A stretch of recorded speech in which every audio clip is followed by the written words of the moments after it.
Family Design Board for September 26, 2022. May I have a roll call, please?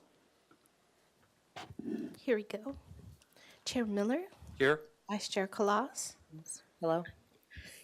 Board Member Anderson, Here. Board Member Killian, Here. Board Member Klein. Here. We have a quorum. Thank you. All right, thank you. Moving on to public comment. Any member of the public may address the board for up to 2 minutes on any subject within its jurisdiction that is not scheduled on this agenda for this public discussion. Do we have anyone that would like to speak or online? Let's see. At this time, we do have general public comment for anything that's not on the agenda. If the people who are viewing remotely on Zoom, please, there's an icon at the bottom for raising your hand. Okay, is there anyone in the room who'd like to make a comment while we're waiting for online people? Not seeing any raised hands and not seeing any raised hands on Zoom. We can close public comment, Mr. Chair. All right, thank you very much. Okay, let's move on to the approval of the minutes for Single Family Design Board meeting for September 20th, 2022. Can we go through those items, please? Okay.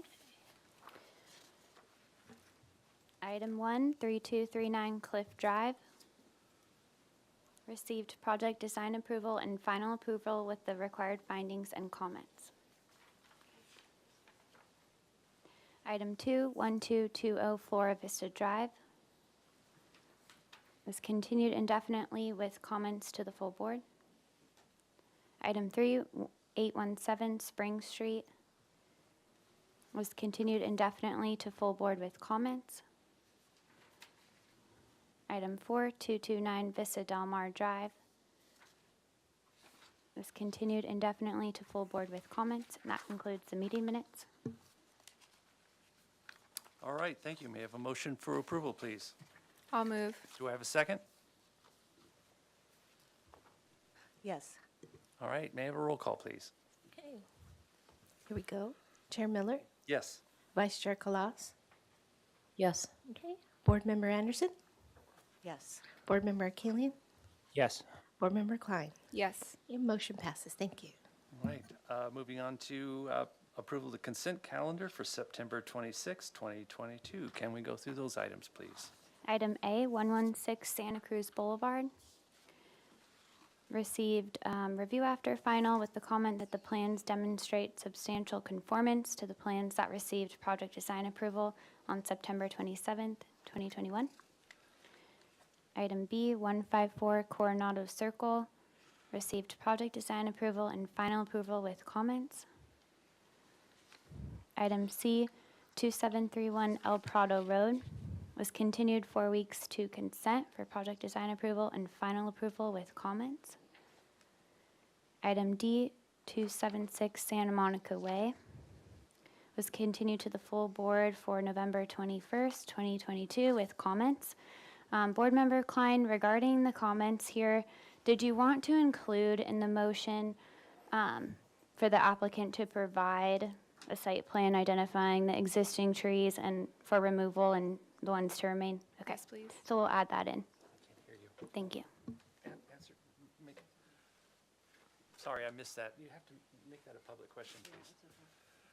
Can you repeat that, please? Sure. So here were the meeting minutes for the last item at today's consent hearing.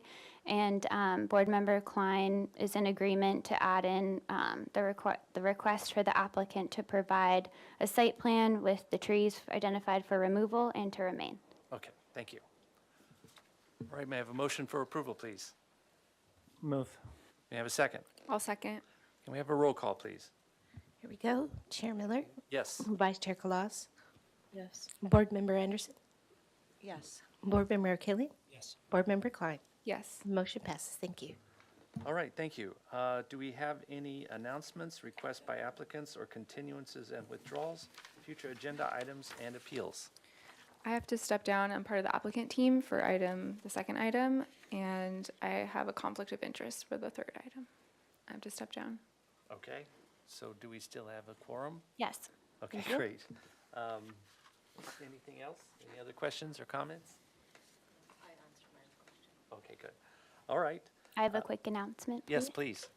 please. We did announce this previously, but just a reminder, on October 4th, Tuesday, October 4th, Ellen Kokinda, the design review supervisor, will be taking the SFDB quorum proposed changes to the city council. Yeah. Ordinance committee. So we will provide an agenda and any other documentation we can prior to the meeting, and we'll also follow up with the result of the meeting. All right, great, thank you. Is it possible to let us know what those change proposals are? Yeah, I can definitely provide the agenda, and if there's a staff report, I'm happy to circulate that. I'll check with Ellen on that. Okay, that'd be great. Thank you very much. Okay, I don't believe we have any subcommittee reports. Do you have something you want to say? I had a question for Sure. Stal. My understanding is that we're going to be having a training on the Brown Act and associated business affairs for our board. Can you confirm what date that will take place on? Yes, it will be at the SFDB full board hearing on 10/10. It will be the first item. We've scheduled for approximately 20 minutes. Thank you. All right. Moving on to the first item, it's 102 Jorgensen Lane. This is a new item for concept review. Please step forward. I'll read into the record. A proposal to construct a new 3,732 square foot single unit residence with an attached 551 square foot two-car garage and a 21 square foot attached storage space located on a vacant lot in the Hillside Design District. Project includes 362 cubic yards of cut, 508 cubic yards of fill, 146 cubic yards of import, a new permeable driveway, removal of 3 oaks and 1 palm, and associated hardscape and landscape improvements. 6 24-inch boxed coast live oaks are proposed for mitigation. The proposed total of 4,304 square feet on a 91,200 square foot lot is 77% of the maximum guideline floor to lot area ratio. No appealable action decision will take place at this hearing. Neighborhood preservation findings, Hillside Design District, and slope lot findings and grading findings will be required when the project is reviewed for project design approval. Welcome, and if you'd like to show your project and introduce yourself, that'd be great. Thank you, Brian. Hi. I'm Sam Maphis, landscape architect. Very talented landscape architect. Very talented architect, dynamic team. So this is a project on Jorgensen Lane, which is just above Sheffield Reservoirs down over here. This is heading up towards the top of the mountains, and then little Jorgensen Lane comes off of here, and there's a 4-lot subdivision that was created. And there's lot 1. Sorry to interrupt, just to the applicant, can you confirm your microphone's on? Thank you. Now you're on. It's confirmed. Thank you.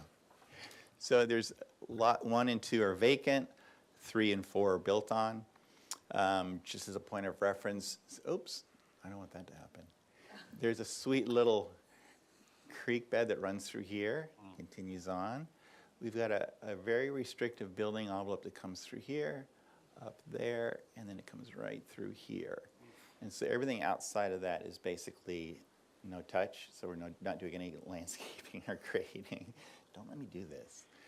So, Keep reaching for it, I can't stop you. so if we go to like the last pages, we can see the very last So blow up, sheets. there's the site plan Yeah. that shows the middle building envelope with the structure and some grading. That's a good one to talk about. Yeah, okay, so in terms of like how the property lays out, is mouse working? Yeah. There you go. So the sweet spot of the property is right through here. There's a nice little mountain view up in this direction, great views down into this little sweet creek bed looking down here, and then looking south, there's a nice view through these 2 palm trees out towards the horizon. So because of that, we wanted to put the main body of the house in this direction, just to take advantage of that great orientation. So here's the top of our building envelope, and the lot slopes about 10% or so across from here to there, from high to low. There's great oaks up in this area. There's amazing oaks along the creek down here. Like I said, these 2 cool palm trees that we cleaned up recently that look just amazing. Within the envelope, there are 3 oak trees that were taken out, And then there's one palm that we're going to take and put right up in here in this nice little clearing. There's a view up to a neighbor through this opening that we want to screen with our new oaks. There's a couple little views through neighbors in this direction we want to screen with new oaks. And the rest, I mean, the lot is just so spectacularly beautiful. There's not a lot to do to it. You just don't want to wreck it, basically. So to get this thing to work, so we bring it in the driveway pretty much at the high point of our building envelope. So we're coming in flat at this point. And you come in right along the edge of our building envelope, and I basically set the grade of the driveway such that this stacked stone wall varies from 2 feet to 4 feet. We didn't want anything heroic in terms of civil engineering for the property. We wanted to feel as quiet as possible. So you come in here and we enter in a 2-car garage in this direction. So we've got the main body of the house here, the garage oriented in this direction, and now we're creating this little sweet courtyard that's framing that mountain view out in this area. And so I brought the front door basically right on this center line.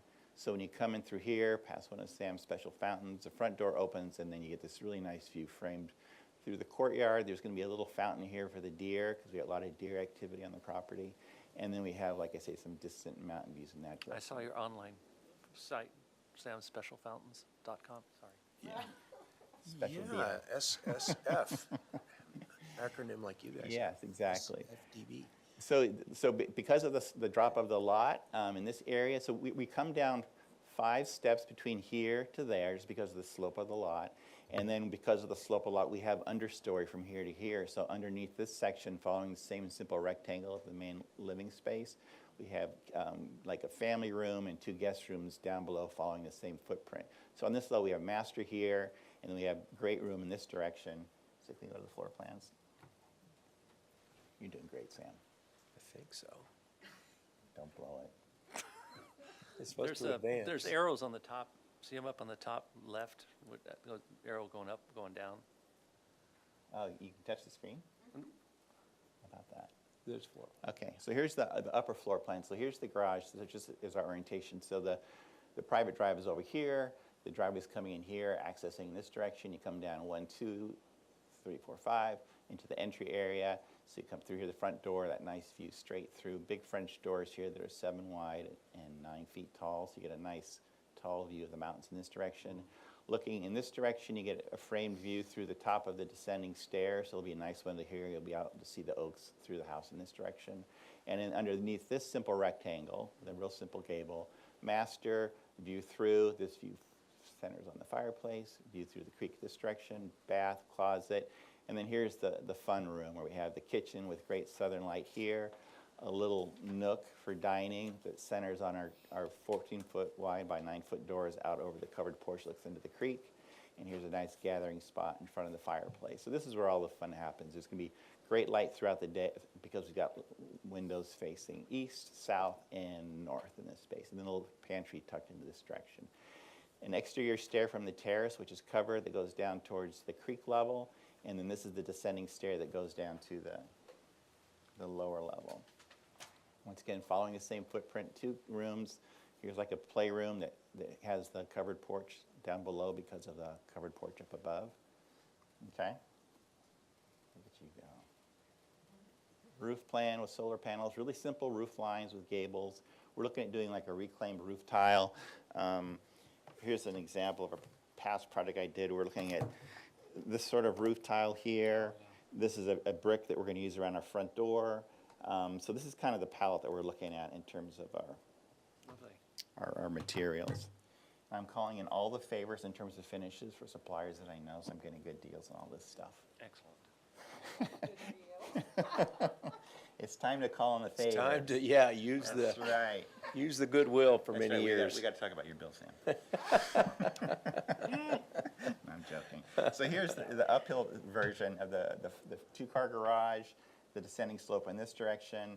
So here's the view looking from the courtyard in towards the big doors. We're looking at like the Arcadia steel look for our doors and windows. So their biggest French door they make is 7 wide by 9 tall. So this is going to be a pretty cool unit. Do that. Here's the downhill version. This is the version you'll see from the street. We have tons of sandstone on site. When the house up above us was being constructed, at this time this was part of their parcel, and so they just put mountains of sandstone boulders on the property. So we've got lots of stone to use for stacked stone walls. We're gonna grind them up for our gravel apron around the house for fire protection. You know, hoping to do some cut stone here on this facade facing the street. And a couple other places we've got it as an accent material where the foundation gets expressed. So this is the view that faces the street. So here's our little front door with those materials that I showed you. Here's the courtyard view of the door into the master, door into the hallway, and then the opposing wall with the little fireplace and then little GFRC grills going into the garage, and then one of those steel windows in that location. Now here, since the garage is about 3 feet higher than the courtyard, we're going to express the foundation with the skirt of stone as well. And here are the views. This is looking from up above down below. So this stand of trees is outside of our building envelope, so this all stays. So basically it's the clearing beyond that, it's where we're going to build on. It's basically wherever you see huge piles of rocks, that's our building envelope. Here's the view from the street, so we cleaned up these 2 palm trees. So basically it's this area right into there that is the building area. Here's looking up Jorgensen towards the lot on the right. Right in this direction, directly to the right is that sweet little creek. And then I can't recognize this picture. That looks like it's just Looking further down the northwest. driveway. Oh, okay. Yeah. From Jorgensen Lane.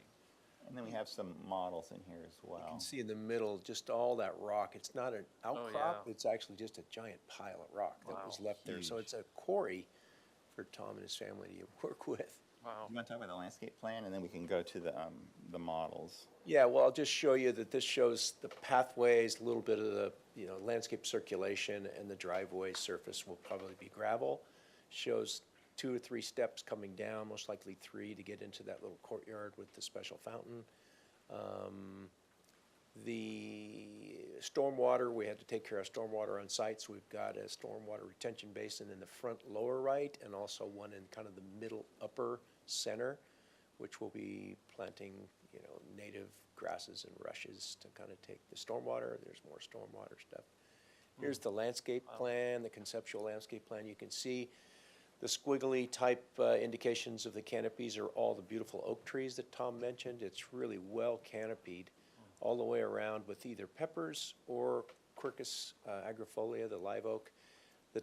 The plan, there it is. This is the tree preservation plan. We had Duke McPherson help us with kind of the overall critical root zones in the house area and what kind of mitigation we needed for those 3 oaks in the center. And we decided to go bigger size-wise, and so 2 per tree, 3 being removed, so 6 being replaced in those pockets where Tom talked about some privacy issues and some neighbor kind of just compatibility to kind of strengthen the boundary. We're going to also be planting a hedge of Laurus nobilis along the north side of the top of the screen, and a little bit in this pocket where there exists now a gate that allows service function back and forth between the upper lot. We'll be cutting that off visually, and the trees will help us with that. It's a very Mediterranean, sustainable, mostly native, but very drought tolerant in our current water situation. Tom's ideas are to just be very sparse and Spartan, but also have some very interesting grasses and some flowering ground covers. We're going to be using like Rhamnus californica Eve case as a little bit of a screening shrub, a little bit taller, the Westringia Wanabe gem along the roadside, so we can get a little privacy for that courtyard and also hide the cars that are parking there in that little guest parking spot. If you're arriving there, you're not looking right at the cars coming up the road. Around the back, you can tell that we're kind of sparse back there because our building envelope, as Tom mentioned, is very narrow and very tight. So we're just going to keep those low grasses down in there. And again, fuel management and fire prevention is a big, big concern. So we're keeping all the big trees away from the house, mostly lower ground covers and little nice pedestrian paths. We have a small orchard in that little kind of U-shaped area in the back corner at the end of the driveway. So we'll have a fruit, lemon, lime, orange up in there, just to kind of have some plants to utilize for cooking, and just in general have a little bit of our beautiful paradise on Tom's lot. So, How can we find the models in this thing? And also, we're going to be oh, there are models in this? conforming to the new fire standards of no planting within 5 feet of the house. So we're going to go on. Pancake, National Pancake Day. Oh, that's that's not a it. model. That's okay. We're going to, I'm not sure how to find those. It would be up on the top here. It says drawings. They were part of the drawing set, because I was reviewing them earlier, and so I think if you just scroll you through go. the Hit- drawings, hit you'll that. find them. Keep Perfect. scrolling down. There you, oh, Okay, good. Perfect. Too far. So the bottom one, Okay, there we go. Sorry. okay.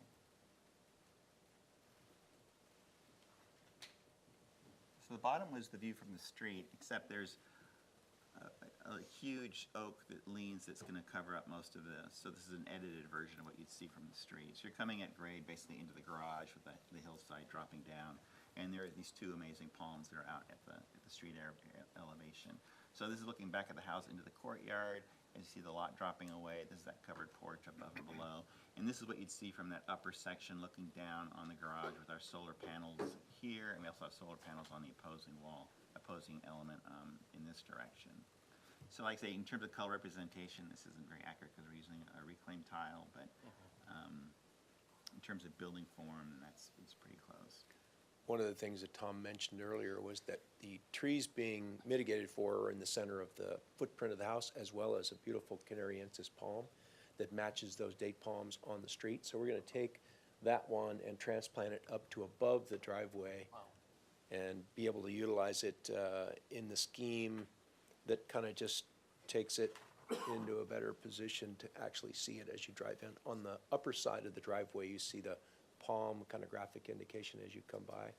To the left, uphill, there'll be a third palm there. So those three palms will kind of be a stately We wanted those to entry. relate, basically. Yeah, there's between two house at and the street trees, and then one more will pull us into the site just a little bit at the guest parking area. So I think that's That's it. pretty good. Mm-hmm. Yeah. all right, great, thank you. Did we get any public comment? Ms. Gu, if we can switch to staff's screen, please. Thanks. Okay, so for anyone wishing to speak virtually, please follow the directions on the screen. Please raise your hand.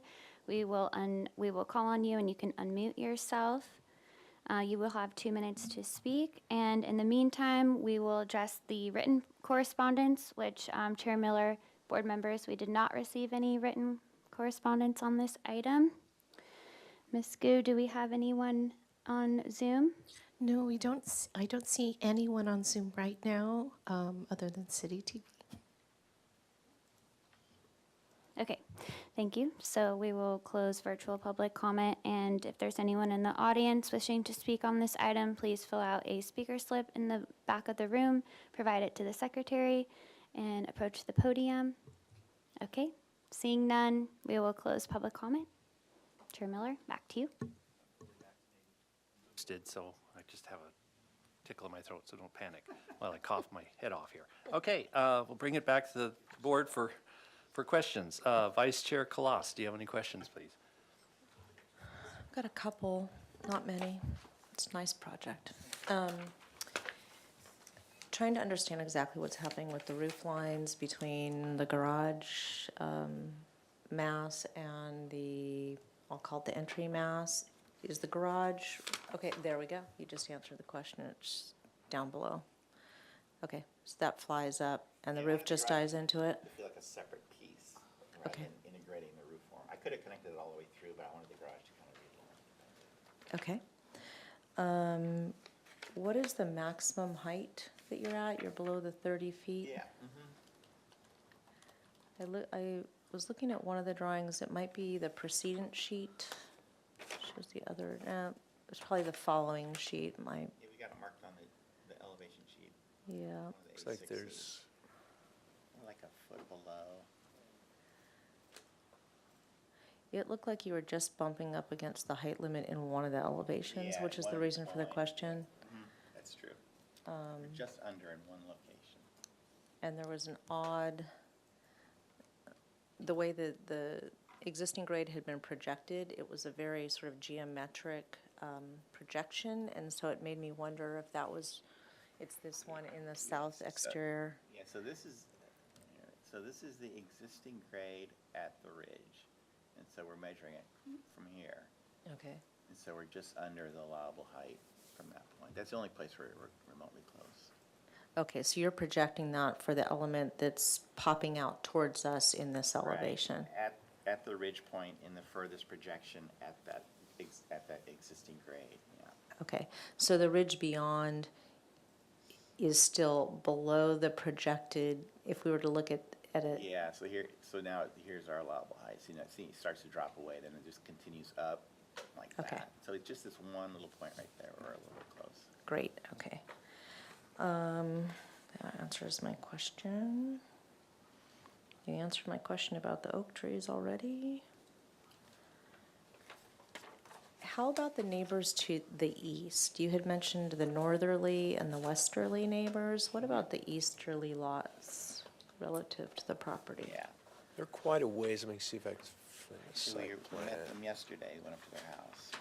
So their house is quite a ways away and Uphill. way uphill. Yeah, it's way up on a, They're probably 250 feet away. I would there's a guess. creek right there. You see the low spot and the contours going up. They ascend upwards probably another 50 feet Yeah. above our That's what I would guess. house level, and they're oriented above us and looking out towards the south. And they've got an ocean view that kind of looks out, in this direction, down and through here. Okay, Yeah, we met them yesterday. okay. Can we look at the photos? You had a photo from the street, I think it was, of the existing parcel. I'm familiar with the property, it's lovely. It really is. That's nice. Yeah. The creek going through it too Yeah, is it's- amazing. and every time we get out there, there's been deer running around, so we want to make sure that. I think the property to the south across the street was for sale a while ago, and I went and walked Yeah, around. yeah, it sold just before ours did. So you Yeah. can see on the right side of the photo in the middle, there's the creek down through the area that's kind of a long diagonal line. The And creek runs above right that, through here. yeah, just oak trees that go up that slope to the east and the kind of what would be the northeast And the neighbors sit is up where in the here, neighbors are. They're way up there. And their view's like this, Okay. across the top of this lot. So if we look at the picture on the lower left, it looks like there's like a rubble sandstone wall that runs along. It's kind of what it appears as though Right through it just, yeah. Yeah, that was part of the driveway improvements, and so this runs pretty much up and down the length of the road, and also there's a stone swale on each side of the drive that slows down the flow of water. So that was part of the original street improvements. So you can kind of see it here, like in the bottom photo. See this little swale there? They have that on both sides. Okay. So will that be retained as Oh, yeah. part of the project? Yeah, Except for at the entrance driveway, we'll kind of open that up. right. Sure. So see that the bottom left picture, that leaning oak? So we're between that oak and the one to the left. That's where the driveway's coming in. Okay. It's kind of a low battered wall. I was going to try to blow it up here. Yeah, that's what it looks, yeah. Kind that's of laid exactly what it into the looks like. slope a little bit. Okay, and then I have just one other question about the architecture. Can you talk to us a little bit about the battered elements that you have on some of the outside corners and what your thoughts are there and how they might terminate at the top? They're gonna terminate into the face of the wall, maybe like a foot below the plate. It's just gonna be as like as a buttress element. Those are my only questions. All Thank right, you. thank you. Board Member Anderson, do you have any questions, please? I mean, I had the similar 30-foot item, but I did some quick math, and it's all good, according to my quick math, and adding some for the ridge and tile. You've got varying plate heights. Yeah, there's ones that are a little bit larger than we typically look at. Okay, I'm not commenting. I need to question. Your colors are coming later. Then the only other thing I had is you stated, I believe, that on your elevations, the CMU hatch, I like to call it, is really going to be the sandstone or the cut stone. On the uphill side, yeah, we're gonna do that in several places. Yeah. Which one do you want? Site plan? Any site plan will have it. You see, there's a sandstone wall holding up the courtyard towards the north.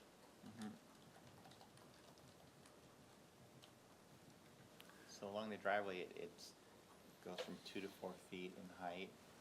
And then along the courtyard, we're 30-inch max, because I don't want to put a guardrail on that, so it's from 30 inches to 0.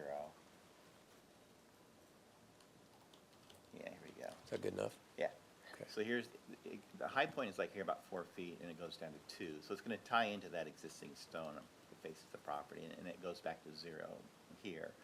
This wall goes from 0 to 30 inches, so there's no guardrail. This would be a sweet spot here because you look down into the creek there and up into the orchard in this direction, and so this will be a nice place to hang out. And then we have a little bit of a negative retaining wall here where this grade is actually a little bit higher than our floor level, so it's going to go from about 2 to 0 in this direction. I'm not sure if this is a comment or a question, but your example, sheet 1, the neighborhood context, can you explain that sheet? I mean, most of the other adjacent neighbors are all similar styles, but they're mostly single-story. The one above us is multi-story. Where would that be? Is that that sheet? No, I think it's one of the last photographs, last sheets. It's in the Oh, okay. next to the existing photograph sheet. It's way at the end. Yep. Sorry. No, way at the end. Yeah, it's after that one, I think. After this one? Yeah, keep Yeah. going up. Keep going That up. one up, okay. I thought it was down. Oh, Yeah, it's maybe down. this after. It's down. No? One more, maybe. Oh, where'd it go? It was at the end of the set. When I printed up the set, it was at the end of the set.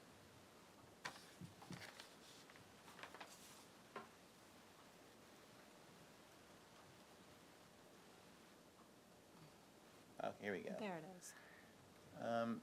So there's a house at the end of the driveway, which is this one, end of the road. This was the original house on the 10-acre parcel. It's pretty nice. Where do we go here? Up above us is this Jeff Shelton house. It sits on the very, very top of the hill. So it's a 2-story house. Okay. So that's the one we're going to be screening from down below. And our property used to be part of this property, and it was split off. Okay. So the Thank two you. houses really that are relating to it are these two right here. Awesome. Thank you. Okay, Board Member Arakalian, do you have any questions, please? No questions, thanks. Board Member Klein, do you have any questions? Yes, so the description says there's 6 oaks for mitigation. You said there's 3 now, is that correct? There's Or- 3 being removed, but there's 6 replacement. So Got there's a it. total of 6 24-inch box, Got it. 2 Thank- per tree to replace and mitigate. Thank you. Could you point those out where they're gonna go? Yeah. So I'll go back to the tree preservation plan. There they are. Good job. So, yeah, that was quick. Very fast. Quick stop. So if you see on the top of the sheet or top of your screen, there's the green colored, I've used colored for the mitigation trees. So they're kind of sprinkled naturally along the northern property line. There's 4 of them there, and then there's 2 on the, what would be west side of the property that are plugging up where that gate is, that it goes, it visually goes right up to that 2-story house. So we're just kind of filling a little grouping and kind of creating a grove at the top of the property and continuing the grove kind of all along from the northwest all the way down through the north side to the creek.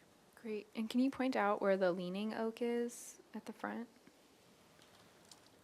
It's this tree right in here. So, open that up a little bit more. Oop, too fast. It did, it jumps. My finger's not fast enough. So it's right at the right side of the entry drive as you're pulling in. There's oaks on either side. Great. And there's peppers sprinkled into that oak maze everywhere.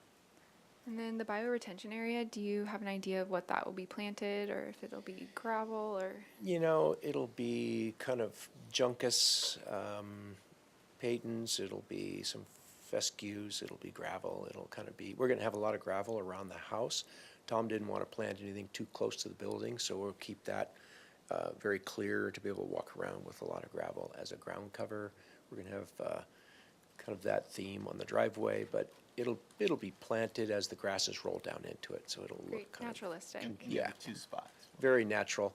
The real feature is this beautiful canyon with the creek has this massive boulders down in there. So when and if we do get it to run, if we have a good winter, it's going to be pretty amazing.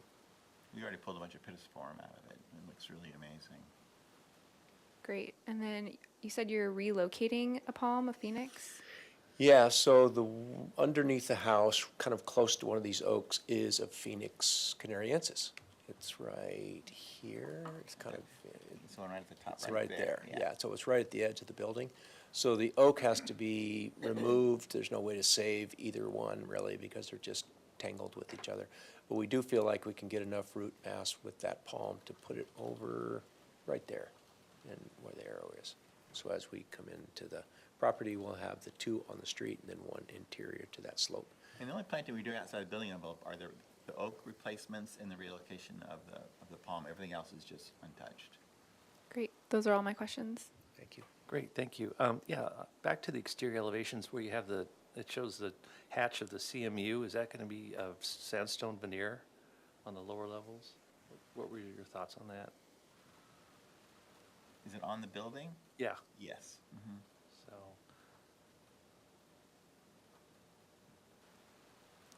So one more shows a little bit yeah. of the That one hatch. right there. Yeah, that's, Yeah. so where the CMU is, it's going to be a sandstone veneer? Here, yeah.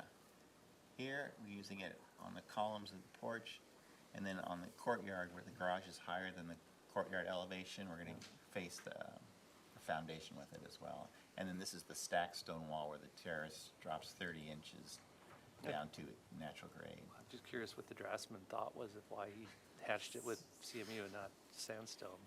I don't know, Interesting what they're Hit the thinking. wrong button. yeah. Either that or he thought it's actually going to be CMU, so he had to, probably, anyway, okay. It'll be a running bond pattern. Well, it could be a Maybe coursing pattern like Yeah. that, but maybe, yeah. A wider module than CMU, 8 inches. But it is gonna be like a running bond pattern. Got So- it. So it looks structural. All right, great. Yeah. All right, thank you. That was my only question. So we'll go back to comments. Vice Chair Kalas, do you have any comments, please? My only comment would be that I think the house is probably going to be much more lovely than the drawings reflect. Thank you. Yeah. It's the nature of having, hard drafted drawings at a conceptual design review. I think the house is sited nicely. I think it's appropriate for the neighborhood. The FAR is clearly within guidelines, especially given the size of the lot.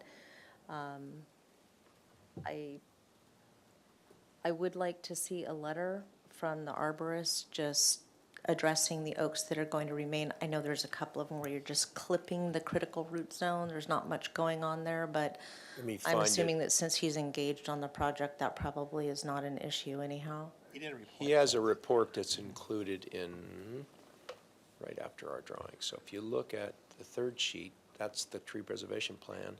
This is his report and his letter and his discussion about all the trees. So he labels them, he lists them, he goes through Okay. each one and talks about its health and vigor and the Perfect. minimal encroachment. Okay, I had missed that in my review, thank Yep. you. So I guess I would just say that I'd be looking for, additional detailing as we go forward and just more of a sense that what we think we're gonna be getting, something like that is what we'd be getting Absolutely. in the end, so, that's it. Thank you. All right, yeah, I actually had one more question. I'm going to go back to my question on, can you go back to the exterior elevations? I'm just doing this to Garrett. You're really, It's a quick, get ready. you're really testing my computer skills, Brian. Back and forth. It's a back and super forth. minor question. It's just, okay, that one. Your south elevation on the front part of is something missing there? Where you have those buttresses on the right side of the south elevation? That little pop out, or is that a wall? That's a solid. Thank you. That was my only question. Okay, Okay. got it. All right, moving on to Board Member Arkelian. Do you have any questions, please? Yeah, it kind of looks like a porte cochere and missing a Yeah, line. yeah. Anyway, sorry. Go ahead. Comments, right? Comments, yes. Your chair is losing it. It's okay. Yeah, I appreciate the applicant providing 3D models. Helps me better understand how the structure is integrated into the site. I believe the proposed project respects the context of the neighborhood. The only main thing I would say is for the applicant to consider main floor plate height to be 10 feet instead of 10 and a half. think besides that, the applicant generally has a clear understanding of our guidelines and the Santa Barbara style. And based on the location of the site from Public Street View, I would like to consider maybe moving this to consent for the next meeting. That's all I have, thanks. All right. Board Member Klein. I agree with all the other board members. I think it's a great project, and very considerate of what's existing on site as far as landscape. A couple comments would be maybe just plant a new Phoenix palm. I know that relocating can sometimes not be worth it and they die or have, sickness. It's a risk, yeah. Yeah, so maybe just an, Pretty fragile. Palms typically aren't, but, we should analyze it before we spend the money to make that big switch over. and then also another comment, just with the leaning oak, maybe plant preemptively behind it, because if it falls, then you'll have a nice oak or another tree behind it. I think we have one shown along that right side of the driveway coming in. Great. Kind of take care Those of are that. all my comments. I have no comments, basically replicate what everyone else was saying. So would someone like to? Oh. I'm here. All right. Board Member Anderson, do you have any comments, please? I'm very sorry. I'm gonna try to go quick, That's all right. design-wise. All good. Very nice. Thank you. Proportions and all. Look forward to colors and samples in the drawings, I think, yeah. And then, only other thing is maybe check your exterior elevation orientations with the floor plan, and I'm not sure they're accurate, but, I mean, I can get No, it they're from the, not. yeah. So. Busted. Busted. Thank you. All right, thank you. Would someone like to entertain a motion? They're here for concept review, so comments only, is that correct? Correct. All right. And if we could consider, as Board Member Arkelian stated, forwarding to the consent agenda. Yes. I would like to make a motion for the project to return to consent with the following comments. The board generally finds the project to use quality architectural materials, and the size, bulk, and scale is aesthetically appropriate and compatible with the neighborhood. For the applicant to return with a material board and a color board, including proposed pattern and detailing of the stone veneer at the building. For the applicant to consider planting a new Phoenix palm instead of moving the existing palm as described per plan. And for the applicant to consider reducing the main floor plate height to 10 feet instead of 10 and a half feet based on the nature of the site. That's all I have. Okay, do I have a second? I'll second that. Okay, may I have a roll call, please? Here we go. Chair Miller, Yes. okay. And Vice Chair Claus, Yes. Board Member Anderson, Yes. Board Member Arkelian, Yes. Board Member Klein. Yes. The motion passes. Thank you. Thank you all. Thank you. Thank you. Great.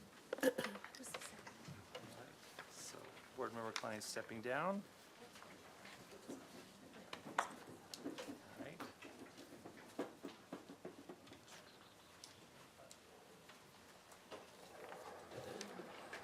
Okay, moving on to item 2.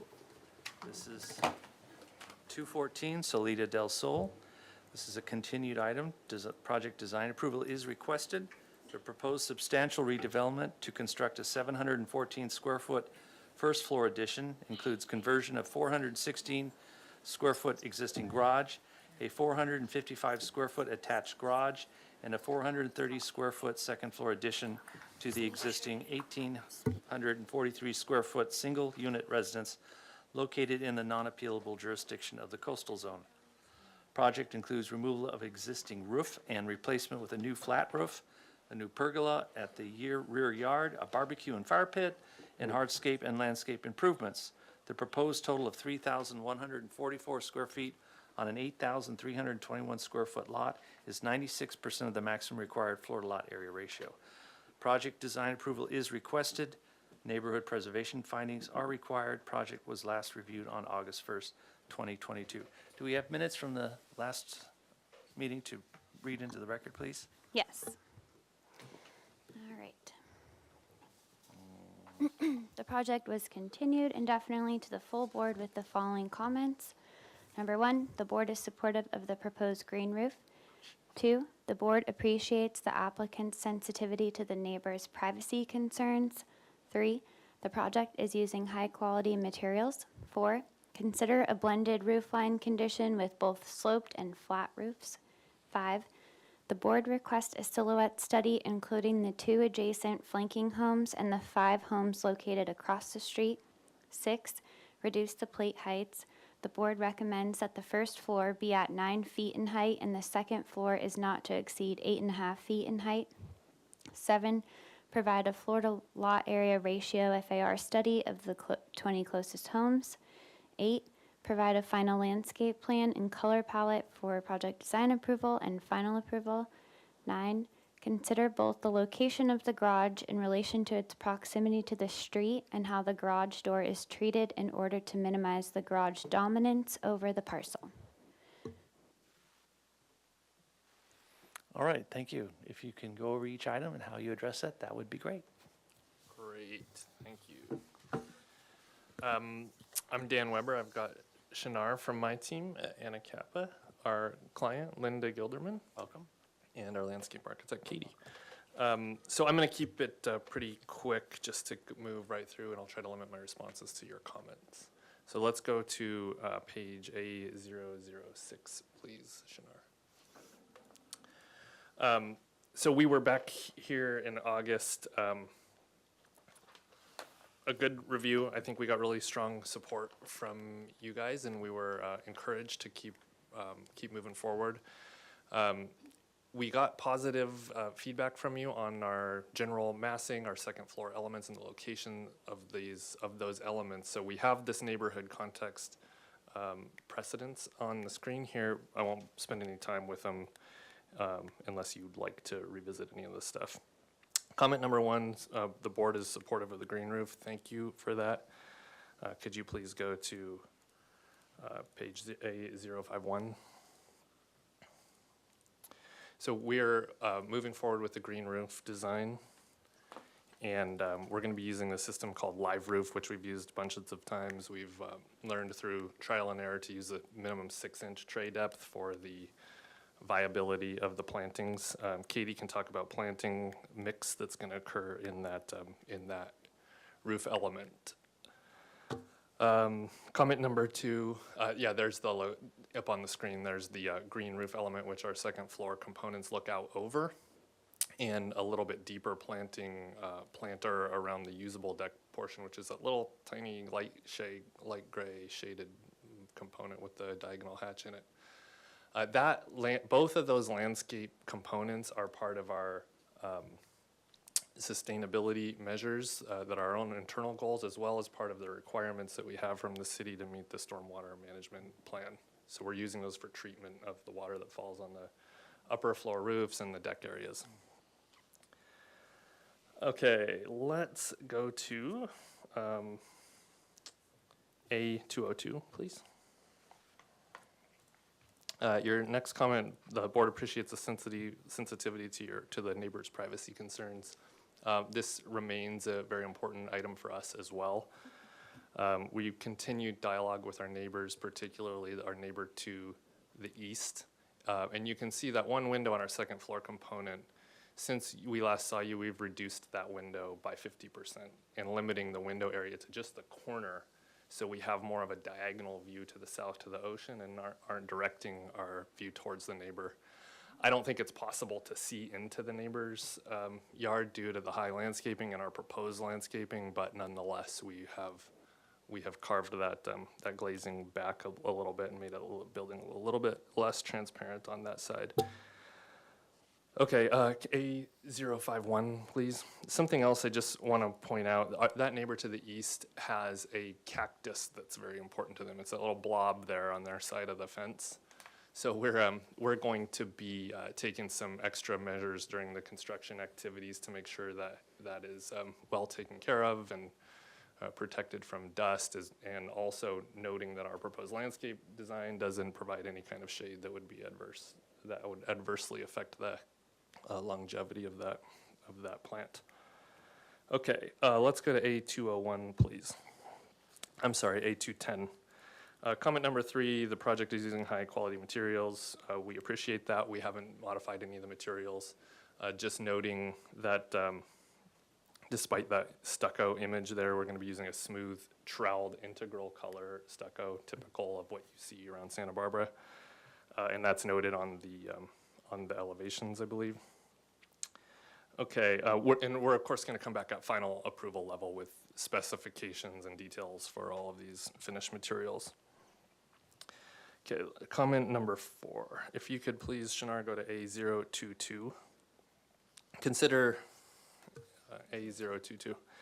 The board comment, consider blended roofline condition of both sloped and flat roofs. We considered this one really carefully. I think we understand the concerns that the board had and the objective of this comment. And so we did some studies to look at this. We ultimately decided to retain the flat roofs, and we've got a few points that I want to go through. One, we thought changing one of the elements to a sloped roof brings the project out of the architectural character and out of the flat roof modern tradition that we're part of. So we've gathered some precedent images around the neighborhood here. There's a long tradition of mid-century inspired flat roofed houses, and we don't want to be a 1 foot in, 1 foot out. We want to be pure to our design style. Another primary reason for retaining our flat roofs is to retain the sight lines. The ocean views to the neighbors on the street are really important. And due to the slope of the street, a lot of the neighbors uphill have good ocean views. So flat roofed response allows us to stay as low as possible. Any measure of sloped roof makes the building higher. And you're looking on the green, right? We're looking onto green from our second floor components. Yeah, I don't think you're going to be able to look onto our the roof of our second floor from any vantage point, just because the slope of the street isn't steep enough to see that element. We are locating the mandated photovoltaic components on the top of the second floor roof. And another measure that we have implemented is the city of Santa Barbara is moving us towards a pure electrification requirement. So in order to help respond to that, we're proposing a solar hot water solution to reduce the electrical load that's required for our hot water systems. And that, of course, will be located on the top of the flat roof, the high flat roof where we have access to the sun.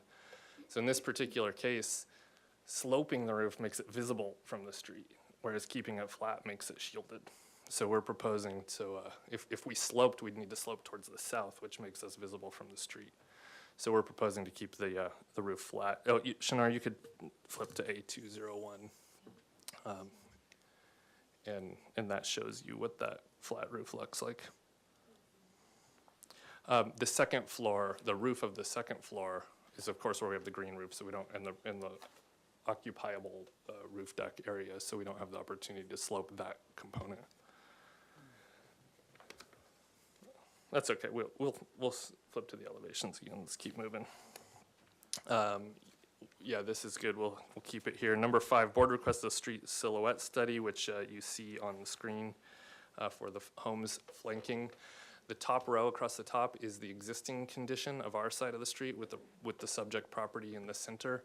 Notice that one little street tree there. That's a kind of a unusual shape. That's being retained. And it's indicated in our landscape plan. So our proposed elevation, which is shown in the middle row, that tree will be there. And we have actually 3 other trees in front of the house, which are significant that are not indicated in this drawing. 2 large olives, which are on the inside of the sidewalk. And then we're going to propose a 3rd street tree towards the left. So between the stunted one and the big one on the neighbor's property, a third street tree. Yeah, right there. Yep, right about there. Let me see if I got everything there. Yeah, I think I got everything there. Yeah, reduce the plate height. So last time I presented the project to you, I mentioned that we would probably end up with an 11-foot plate height for the main level and a 10-foot plate height for the second level. You asked us to reduce those. So we have substantially reduced those plate heights. We reduced both the plate height at the second floor and the main floor by 18 inches each. So that brings the second floor down to 8'6" and the main level down to 9'6". So I think that's a big sacrifice that the owners have been willing to make to help the project. Okay, number 7, provide a FAR study of the 20 closest homes.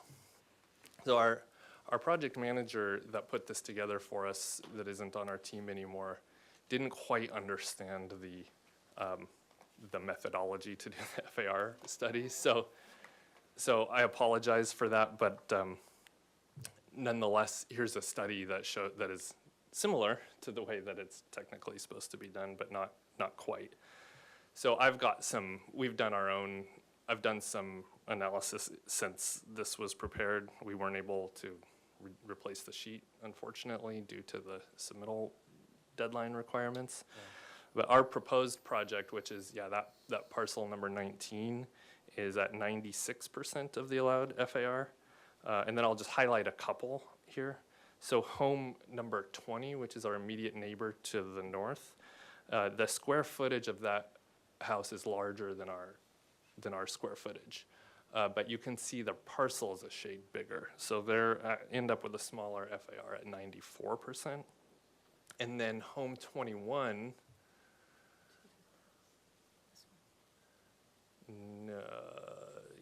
that's home 21. So that one's 111% FAR. And then home 17, I'm focusing on our two-story neighbors. Home 17 is 82% and home 18 is 88% FAR. Would it be possible to zoom in on the aerial view so we can see which numbers? My eyes are getting old. Yeah, you betcha. Okay, so 19 is the subject parcel. 20, our neighbor to the north, is 94, although it's a larger square footage. 12, our immediate neighbor to the south, that's the flat-roofed modern house that's our neighbor. Okay, and then number 21, so on the other side of the flat-roofed house, that's the 111%. 17 is 82%. Yeah, that's the two-story house there. And then home 18, that's a two-story project, which is 88%. I'm sorry, what was number 21? What was number 12. Sorry, home number 12 on the map. No, I don't have the FAR done in the methodology that is accurate, so I can't tell you that one. But I would venture a guess it's like in the 80s. These 5 ones are focused on the two-story ones. Yeah, the ones I pointed out are the two-story projects on our street. Okay, so that's what I've got for you for the FAR study. I mentioned we're at 96%. Okay, I'm gonna skip the landscape plan because I'm gonna have Katie talk about that and that's number 8. I'm gonna go to number 9, consider both the garage location and proximity. I only have 2 minutes, I better go real quick. Okay, so Shinar, can you please flip to A022? Okay, so we did a little bit of survey around the neighborhood to study various garage conditions. Probably half the houses in the neighborhood have the garage facing the street right on the front setback. It's very typical in that neighborhood. There's a huge mix of garage door types. Typically they contrast with the house. Like, see that one with the blue van? It's got glass lights so that glows at night. Yeah. The one immediately to the right has a white stucco facade and a contrasting dark wood door. Your request to us that we reduce the dominance or the prominence of the garage door. So we actually thought that having a garage door contrasting did the opposite, increased its prominence. So I think we landed on keeping a very quiet, unadorned garage door that receded into the landscaping rather than drawing extra attention as some of these examples do. Flip to L1 for me, please, Shenard, it's the landscape plan. Another couple points which Katie can talk about, but our garage, our driveway there, how it's a rectangle in form, we're actually, as we go to final, when we come back to in final, we're gonna chamfer those corners so we can get a little landscaping there outside of this visibility triangle. And then on both sides, to further shelter that garage with some more landscape. We're keeping the narrow curb cut that's there shown, but then we have the one additional street tree, which we're gonna add in the parkway right there. Yep, thank you. Okay, and I'll turn it over to Katie. Great, so I'll be quick. The goals of this was to be as permeable as possible. We actually have a good amount of landscape we are able to work with, and everything is water-wise, and we kept it really simple to kind of mirror the simplicity of the modern architecture. So we wanted to add as many trees as we could. So we have 2 olives, as Dan mentioned, in the front. That is to provide privacy and also help with that elevation. As Dan mentioned, we're gonna add another street tree as well. The driveway is all permeable pavers. We have an image, if you scroll down, just some nice linear gray pavers right there. All of the paving is permeable, whether it's a gravel gap or a planted joint gap throughout the property. And we have a gravel pathway that leads you down the side. And if you go to the back now, we have, another olive back there. Just a gravel area that's flexible space, a water-wise lawn, and then all the green, that's all planting area from the list that we have, the plant palette, and I have images that support that. So you can kind of get a feel for the simplicity. So the planting is, green, shades of green that will always look good year-round, mostly, and succulents and agaves. And then the primary bedroom has its own little private garden, and those are smaller trees. They're cercis, so they won't get more than 10 feet.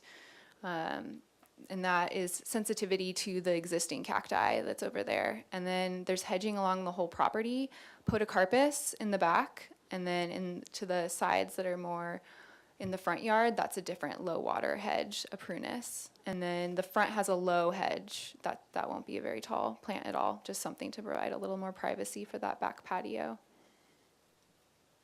And that's all. If you have questions. So our planning application is deemed complete. We're all good there. We have our draft structural drawings at a schematic level in the set if you want to take a look at those. And we're hoping to be back for final approval next time we see you. And I can quickly speak to the roof. Live roof material will be sedums, low water planting that does well with the mesa moisture and then gets hammered with sun and is fine. And then in the larger planter, bluegrass that's a native Lamus is what we're thinking. Also have an image of that, both of those. Okay, great. Thank you very much. I'll bring it back. Did we get any public comment, please? Ms. Gu, if you could switch to staff screen, thanks. Okay. So opening up public comment, if you are attending on Zoom and wish to speak, please use the raise your hand icon and we will call on you and then you can unmute yourself. You would have 2 minutes to speak on this item. And while we're waiting on that, we can move to written correspondence, which we did not receive any written public comment prior to this meeting. Ms. Gu, do we have anyone on Zoom? I do not see any hands raised and no one on Zoom. Thank you.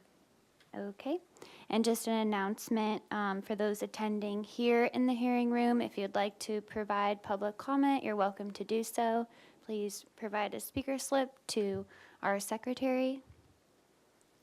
And I'm not seeing anyone here for public comment, so it's closed. Okay, I'll bring it back to the board for questions. Vice Chair Colas, do you have any questions, please?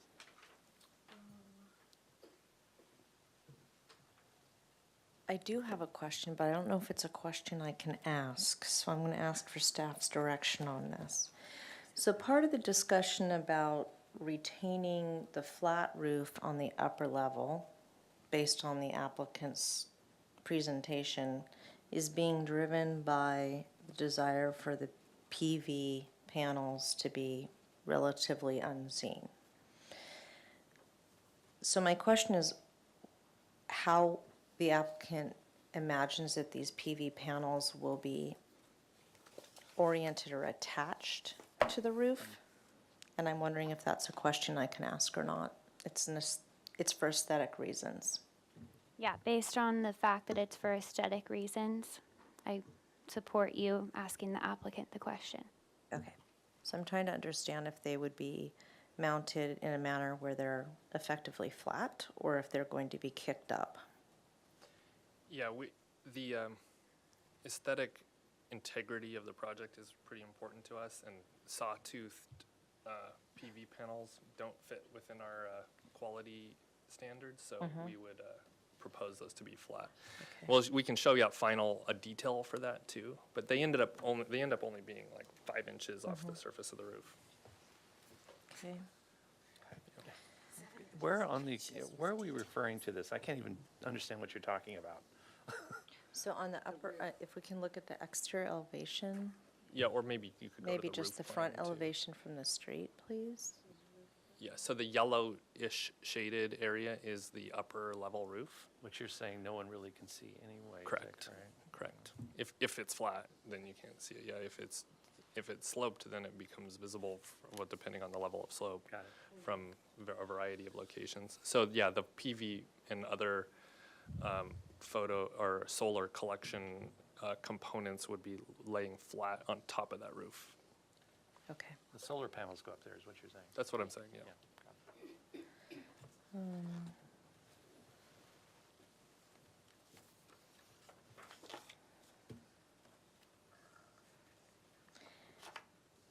Okay, and then a question for staff. Because we've had a recent change, I'm assuming this is in coastal zone?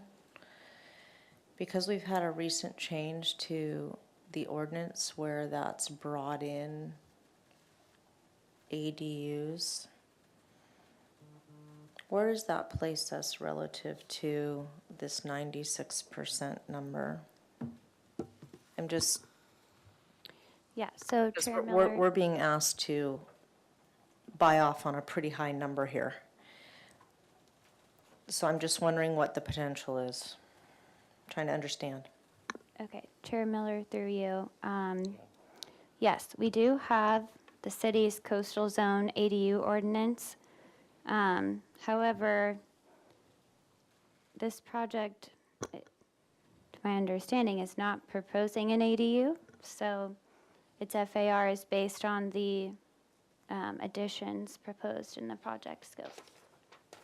So if they were to come back and propose an ADU on this project, then they would have to calculate that into the FAR. Is That's that correct. Okay.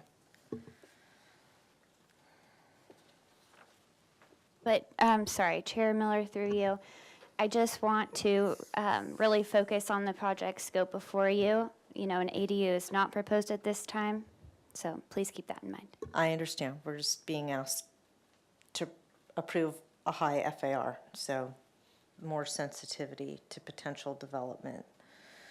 I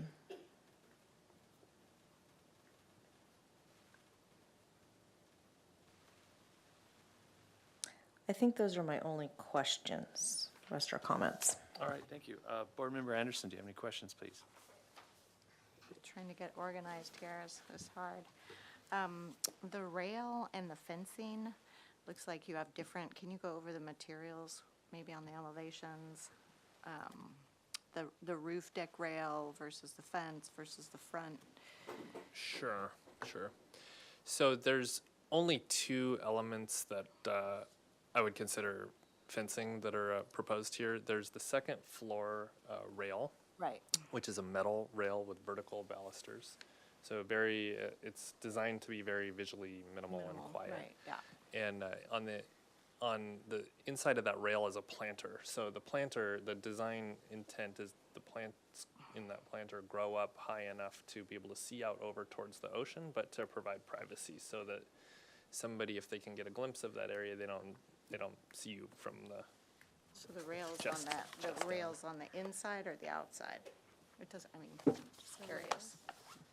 The railing is on the outside of the planting, Okay. correct, yeah.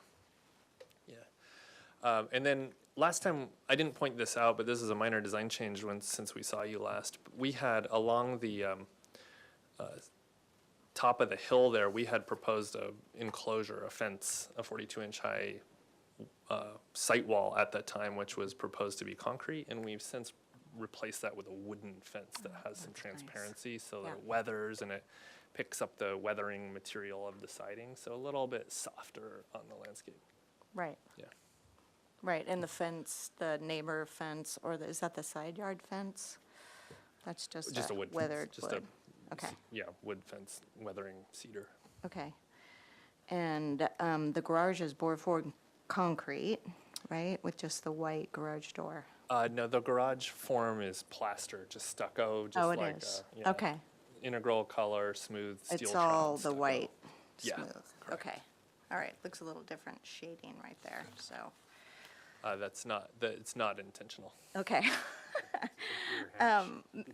And you had mentioned onto the solar panels on the roof, I'm sure you might consider a parapet to hide the panels. I mean, 7 inches isn't a big deal when you mount them flat. But you had mentioned the water heating element, is that proposed on the roof as well? That's correct, yeah. And I mean, those are higher, They might be a little bit thicker than a photovoltaic panel, but they're similar in shape. It's a big flat panel, Yeah. and it's designed to have a hydronic fluid in it that Right. collects the sun's heat just like a photovoltaic panel okay. does. Maybe Yeah. I'm just remembering them a lot more massive, but, okay, thank you. And then the pergola in the back that's on the setbacks, just, it looks like it's screened, you know, consideration for noise, you know, with the neighbors and height on that. Can you talk to that a little bit? or Yeah, did do you want to go to the elevation there, Shinar, that shows that, please? Yeah, there you go. Okay.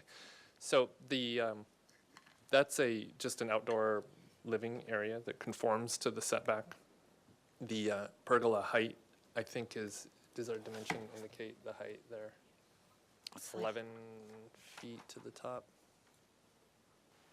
Yeah, it's Yeah, I 10 or think 11 feet, it's 10 pretty or, high. 10 or 11 feet tall. It's got a open trellis to provide a little bit of shade when it's hot. But yeah, it's just part of the backyard landscaping elements. And there's trees in between the east neighbor that wants the privacy. Yeah, we've proposed a privacy screening around the entire perimeter of the shared lot lines. Right, okay, thank you. Yeah. Okay, thank you. Board Member Kayleen, do you have any questions, please? No questions, thanks. Okay, so the water heating and the solar, are they all going on the second floor roof? Is that what you're planning? Correct. Yeah. And, are you gonna design it so you don't see it from the street? Is that your thoughts? Correct. Okay, I think those are my only questions, so I'll bring it back to comments. Vice Chair Kalas, do you have any comments, please? Yeah, I appreciate the fact that you have made concessions in terms of the plate heights. It's greatly appreciated to bring it down. I do struggle with the FAR that's before us, and I am struggling a bit with the lack of sloped roof.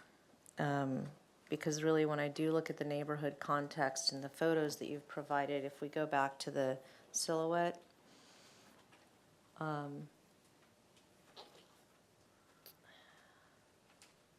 we look at this sheet, I mean, really, every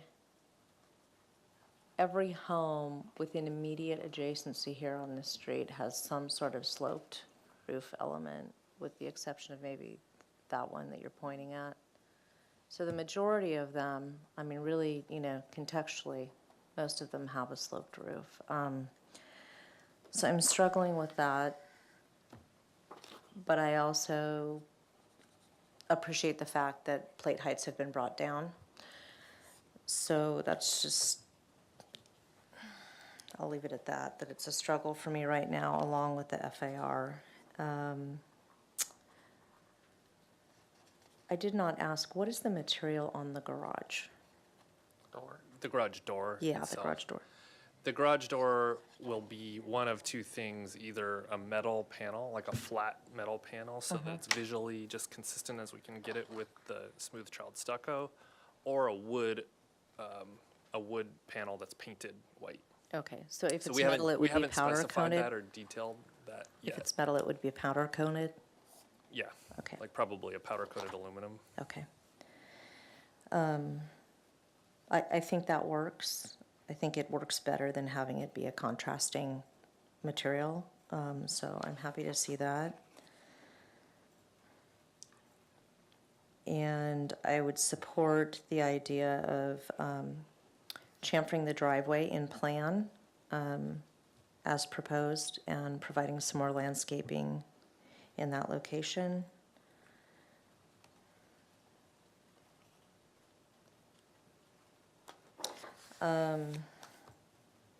Comment was made that there's a long tradition in the neighborhood of these flat roofs and the modern architecture, and I take a little bit of an exception to that because the photos that we're seeing are projects that are clearly recent in nature, and so I don't know whether it has a long history or tradition of that.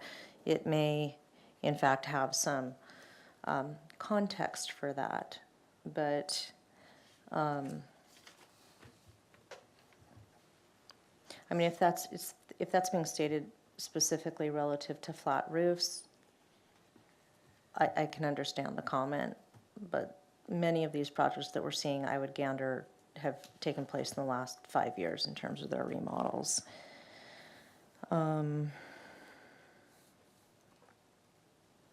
I appreciate the fact that there was limiting of glazing on the east side. I think that's great, and the fact that you're working with the neighbors on the east side relative to the cactus and their priorities in regards to those two items. Those are my comments. All right, thank you. Board Member Anderson, do you have any comments, please? Chair Miller, through you to Board Member Anderson, can you confirm you've reviewed the previous meeting minutes and materials for this project? Yeah, I believe I was on the, Okay, yeah, thank you. original concept, right? We are project design, right? Yeah. Yeah, I was involved. Yeah. I too, with the FAR, struggle somewhat just because of the precedents that it sets, potentially, even though, it's an individual lot that we have to look at. And the only thing that I can think that I was probably at my first meeting to potentially reduce that. I mean, on a homeowners association, I've been involved with a number of them. Setbacks, front setbacks, we're typically following your adjacent neighbors just for a little more consistency. So that's the only thing that I could think of to potentially consider, but I know where we're at, should have been brought up at concept. So I'm just throwing it out there as a potential way to reduce the FAR.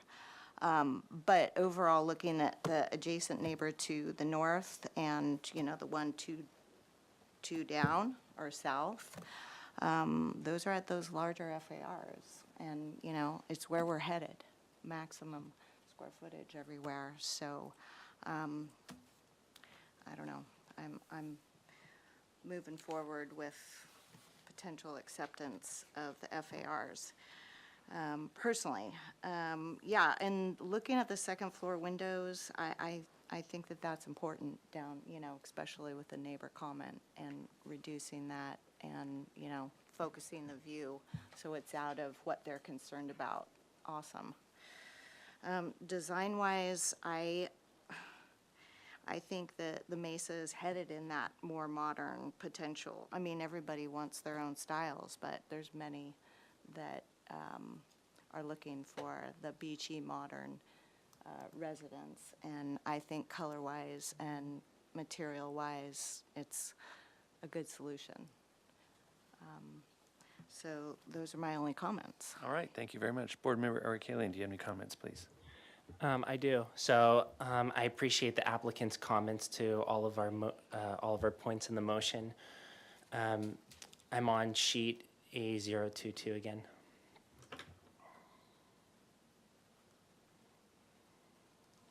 think page 7. So I'm very familiar with this property. I've driven by it, very aware of this neighborhood. I think I've been reviewing page 28C and 32C, just trying to understand this proposed project. I find having a modern house is, supportable in the immediate neighborhood, and I support board member Anderson with, this potential future of people wanting to go with this modern style. But I believe having a flat roof throughout the home is breaking the pattern of the neighborhood. I've studied all of these photos. I appreciate you providing them all right here, and it's clear that the majority have a pattern with the pitch, whether even if it's a very low pitch that I'm seeing here or very low pitch with a flat. I do like the sustainability factor of the green.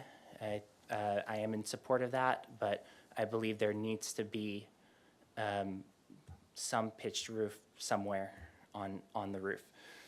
And then in terms of the FAR study, before I can comment on the FAR, I would like to see a corrected FAR table. Other than that, I'm fine with all of the other, for now, I'm fine with all of the other applicants' comments to the presentation. So thank you. All right, thank you. Yeah, I've been thinking about this a lot, and I understand the size, bulk, and scale is really perfect, like how it fits into the neighborhood. Regarding the flat roofs, so here are the criteria I look at the flat roof. Number one, it's a green roof, and so it's not one of these roofs where people look down on something that's flat and ugly with, pipes and wires and stuff. The flat roof on the top part is something where you want to accommodate solar panels and water heating system. So your goal is to have a minimized carbon footprint. And so you have to kind of struggle with how do you accommodate those sort of issues and keep it aesthetically so you don't see it, because it's not an attractive thing to look at. So putting it into slope roof, it kind of forces you to possibly having to see that equipment, because that would probably be the only place you could put it. As far as the FAR goes, it doesn't seem to stand out too much for this neighborhood, so I'm comfortable with that. I think lowering the plate heights was huge. I think bringing it down makes a huge difference, so it's not a overpowering presence. And the fact that the next door neighbor has a flat roof as well. So there's kind of a balancing act here going on. And your landscaping, I think, as it matures, you're kind of having it cover the plant, it's sort of like grows around there was a house on, what's the street? Oh, darn it, I can't remember it now. Anyway, it created a lot of controversy and anger because it was ultra-modern, totally broke with the neighborhood. And the landscaping matured, and it just basically hid the whole house. Gillespie Street, that's the street I'm thinking. So I can really see an impact. So I can support what you've approached with what you've got right now, because I understand the situation and what you're trying to achieve. But I see the other board members have concerns and issues or whatever, so I'm okay with what's presented to me now. So that's where I'm kind of at. So can I just ask a rhetorical question of the board as a discussion point? Sure. So we don't have discretion over whether PV roofs are installed. They have to be, there's requirements for that, right? Right. In this case, it's being cited as a driver for design. And so I guess I'm just asking a broader question that moves beyond this project itself as to how as a board do we reconcile that from an aesthetic standpoint? Because we are going to, does that mean every roof in Santa Barbara is now going to be flat because that way we don't see PV panels? Or Do you understand the question that I'm driving at here? It's a broader conceptual question for the board, because this is a given, this is gonna be a code-driven item. And so I don't know whether as a board, it's reasonable for us to accept that as an aesthetic driver for a project or not. And so I guess I'm just asking what everybody's thoughts are in regards to that. And really in a sense, outside of, our decision-making for this project. It's just a bigger question. I could kind of answer that. What's kind of motivating mine is that, what's the square footage of that roof, the second-story roof? Maybe 800 square feet, 7. So it's a small square footage, but I would agree that if it was larger, Maybe 600. I wouldn't accept that, because it's just not that big of a first, second-story roof to really, that's kind of where I'm coming from. So in this particular case, it's because the roof is small. It's not a dominating feature on this house. And the lower flat roof is not an authentic flat roof, it's a green roof. So there's some issues going on here that I think I'm feeling okay with. And I forgot to say, there's no neighbor that showed up complaining. I mean, you have no, so you follow good neighbor policy. So that's a big factor for me as well.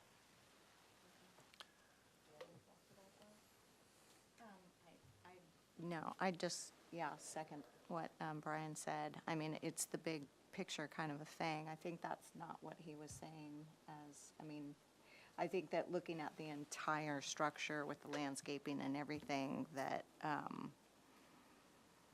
it works. Bottom line, it works. And we're gonna have a struggle with the panels, but I don't think that's driving the design. It shouldn't.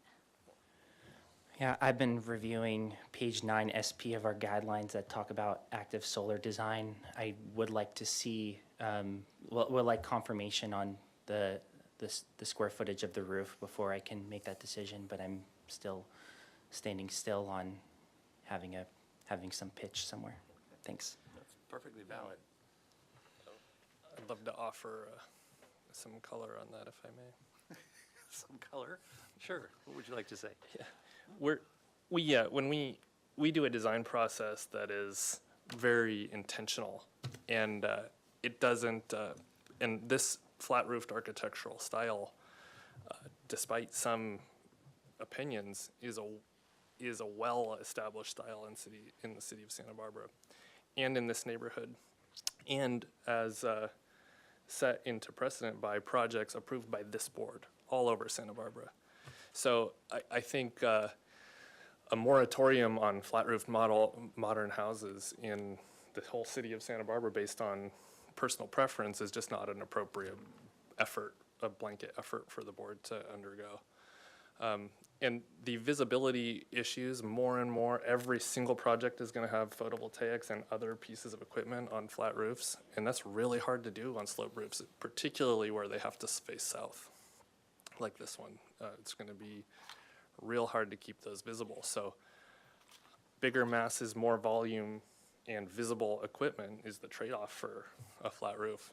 In this case, we have really strong precedents, including our immediate adjacent neighbor, the house to the south, which is a flat-roofed modern house built in the 60s. So a lot of those houses on that image are, in fact, old houses, many decades old.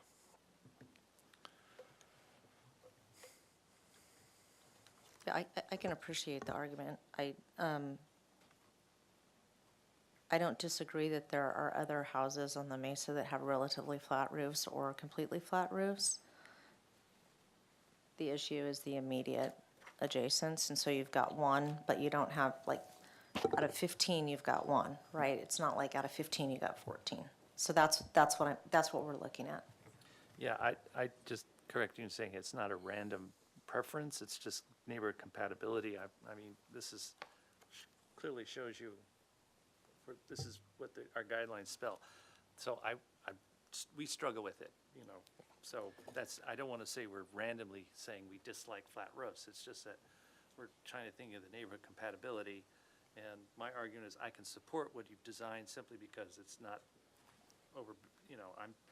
the bulk and mass of it is not overpowering, and you have a flat roof next door, and the plate light is low, so the bulk is not overcoming. It's fine, it's fine. So that's, in this particular case, I'm okay with it. So that's, and so they have their stated points of view as well. But yeah, I want to make it clear that we're not just saying we like or dislike. With that being said, we should have a motion. Someone needs to propose a motion. They're here. They would like design approval. It sounds like we're still not comfortable, so maybe we should get a straw poll vote on the roof configuration. I'm getting a feeling it's 2 and 2. Should we do that? So let's do, okay, how many people here can support the flat roof design as it's currently presented? Please say yes or no Oh, into the microphone. Thank you. Please say yes or no. Yeah. Anderson, yes. Okay, I'll just call the names. Yes. Board Member Anderson Yes. and Vice Chair Kalas. Yeah, and I'd like to express why. It's because the applicants have been willing to reduce the plate height and the height of the overall structure, as well as the diminutive size of the roof.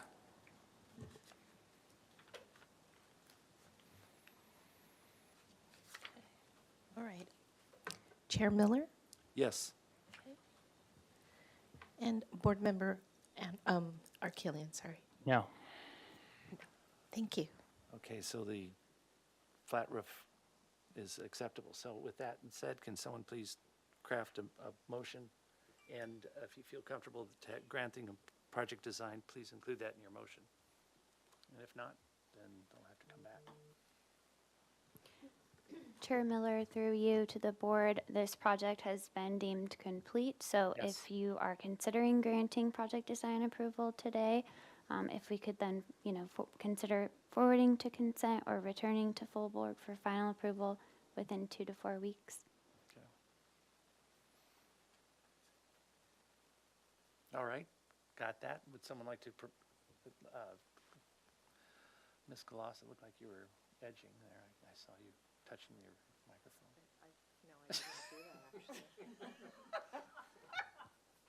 Okay, I will attempt to make a motion. So I want to make a motion to move this project to consent with the following comments. And I want to grant it project design approval, bring it back for PDA with the following comments, please.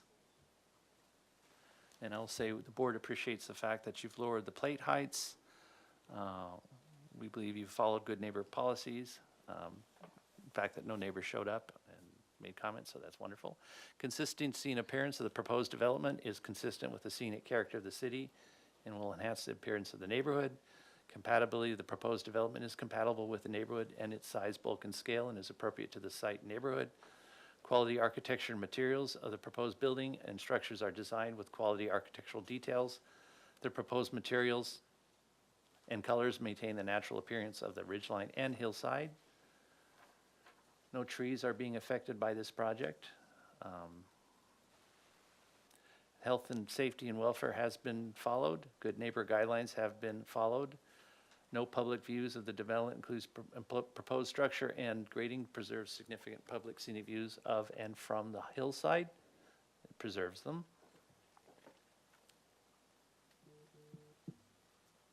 And is that it? And that's my motion. I will second it, and I would like to ask that we add some language to it, that the board is able to accept and support the FAR as proposed because it is in keeping with the FARs for the other two-story residences in the neighborhood, based on the information provided by the applicant, but that we would like to have the FAR study corrected when they return for final. I accept that. Can I clarify, this is a motion to grant PDA? Yes. Well, when you come back. Don't you have to still come back? I'm not clear. Oh, you Chair don't? Miller, my understanding was the motion was to grant the project design approval today and to return to consent Oh. for final approval? Yes, Okay. yes. Okay, may I have a roll call, please? Here we go. Was that continued indefinitely to consent review or 1 week to consent review? What is your preference? Indefinitely. Indefinitely. Indefinitely, okay, thank you. Chair Miller, Yes. Vice Chair Kalas, Yes. okay. Board Member Anderson, Yes. and Board Member O'Killian. No. Thank you. Board Member Arkelian, if you could state for the meeting minutes why no. Thank you. I would have liked to see the corrected FAR study before I approve the 96%. Thank you. Thank you. And Chair Miller, if you could announce the appeal period, thanks. Okay, and there's a 10-day appeal period for this project. Thank you very much. Thank you. You're welcome.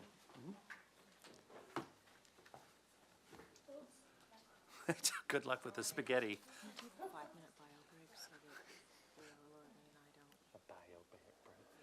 So we're going to take a 5-minute break, and we'll be back at, let's make it 4:45, so you have a little more time.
Okay, I'd like to reconvene the Single-Family Design Board. We're on to item number 3. This is 2501 Medcliff Road. Let me repeat this. 2501 Medcliff Road. They've come here for concept review. Proposal to demolish an existing 970 square foot, one-story single-unit residence and 230 square foot, one-car garage, and construct a two-story, 4,081 square foot, single-unit residence, a 340 square foot, 100% below-grade basement, and a 615 square foot garage attached to the residence by a breezeway. The project also includes an on-site guest parking space and a pool spa. 2 oak trees are to be removed and 3 36-inch box tree replacements are proposed. The proposed total of 4,696 square feet on a 24,580 square foot lot is 99% of the maximum guideline floor to lot area ratio. The project site is located in the Hillside Design District and the appealable jurisdiction of the coastal zone. Planning Commission review and approval of a coastal development permit is required. No final appealable decision will take place at this hearing. Neighborhood preservation findings, Hillside Design District, and slope lot findings and grading findings will be required when the project is reviewed for design project approval. Project was last reviewed on August 1st, 2022. Do we have minutes from the meeting we could read into the record, please?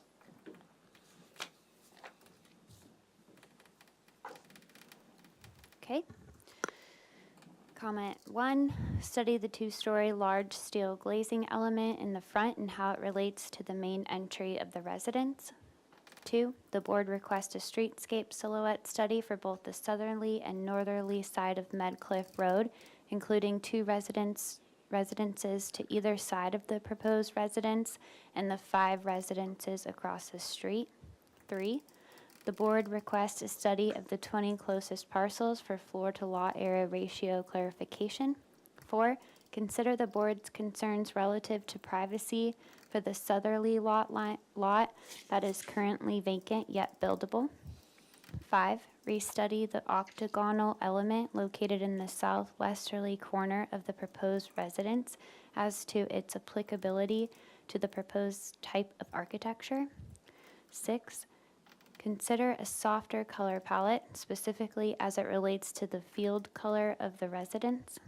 7, the board finds the location of the garage is appropriate as it relates to the easterly neighbor. 8, the board appreciates the retention of the oak grove at southeast corner of the property. 9, restudy a reduction in the first story plate height. All right, thank you. If you would just go down the list and tell us how you address those items. Great, perfect. Let's see, Will Gray with Gray and Gray Architects. Welcome. And, right, so last time we were here was approximately 2 months ago, August 1st. And we spent that time integrating and working with your comments.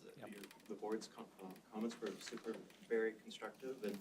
And so we spent the time working them into the project and the design. Great. So starting with item number 1, study the large 2-story glazing element on the north elevation. The elevation on the black and white elevation on the sheet shown below was the previous design. And Sorry so to interrupt to the applicant. Can you please turn on your mic? Oh, Thank sorry. you. Okay. They always look like they're on. But don't repeat what you said. Keep going. Okay, Good. keep going. Okay, so we included the previous elevation on the sheet in black and white, and the proposed is above. And the idea was to give the front door the focus of the elevation. And so we made the front entry a little larger. We added a covered roof, a porch around the entry. Also made the front door and the window a little more, enhance them.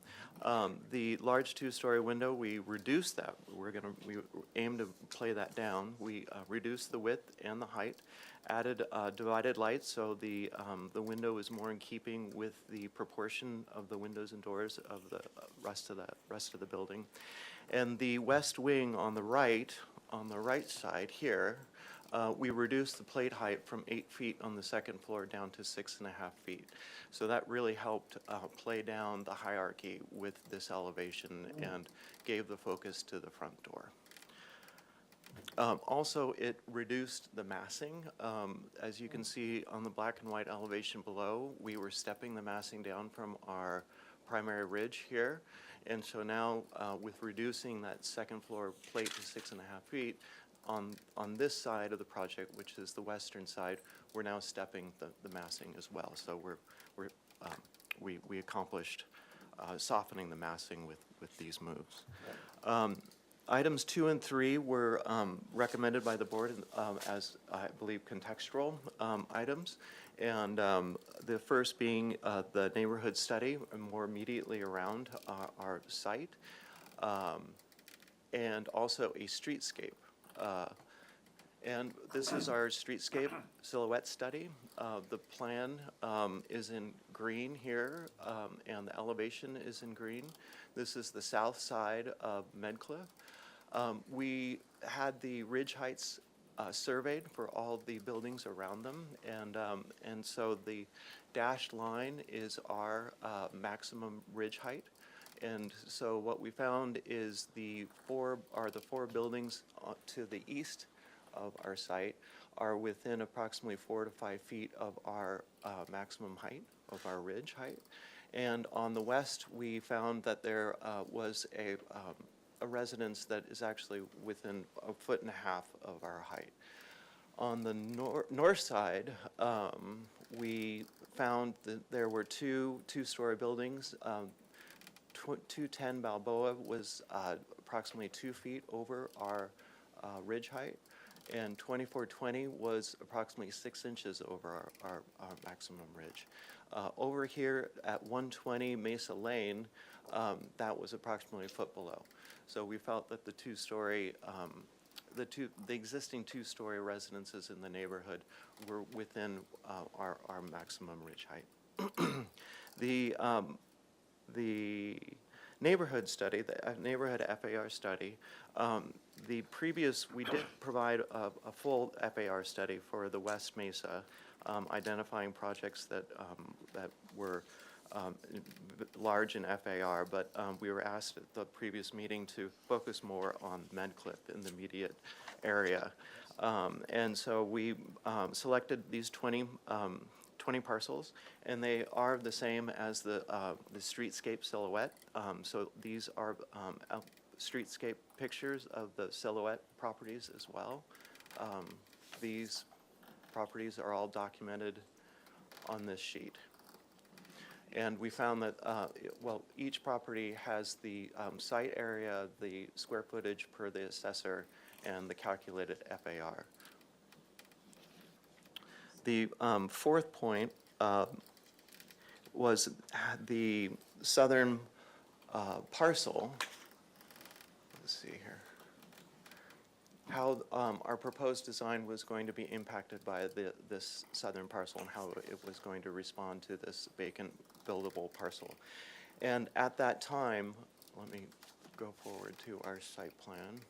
And at that time, our clients were in escrow for the property, and but they weren't sure if they were going to own that southern parcel in 2509. But since then, they have closed escrow, and they do own the southern lot. In the case that we were needed in some unforeseen case that we needed to provide some sort of buffer between the two parcels, we pushed the project north on the site, so we have approximately 6.5 feet from the edge of the pool to the property line. Also, I'd like to point out that the first story element of the project is roughly 16 feet away from the property line, and the two-story sunroom conservatory is approximately 30 feet away from the property line. The bulk of the project, the real mass of it, is roughly 40 feet away from the property line, so we feel it's significantly set back from the south line. Let's see, so the next point, the next comment was to study the octagon sunroom conservatory. And in the previous design, it was almost a freestanding appendage, almost on its own, and also did not have traditional detailing and traditional architectural fenestration and roofs and things. So we felt that the goal would be to engage the conservatory sunroom to the building and apply to make it read with the architecture of the building, so of the modern farmhouse building. So we moved the plan 3 feet diagonally up into the mass. I'll show you that in a minute on our roof plan.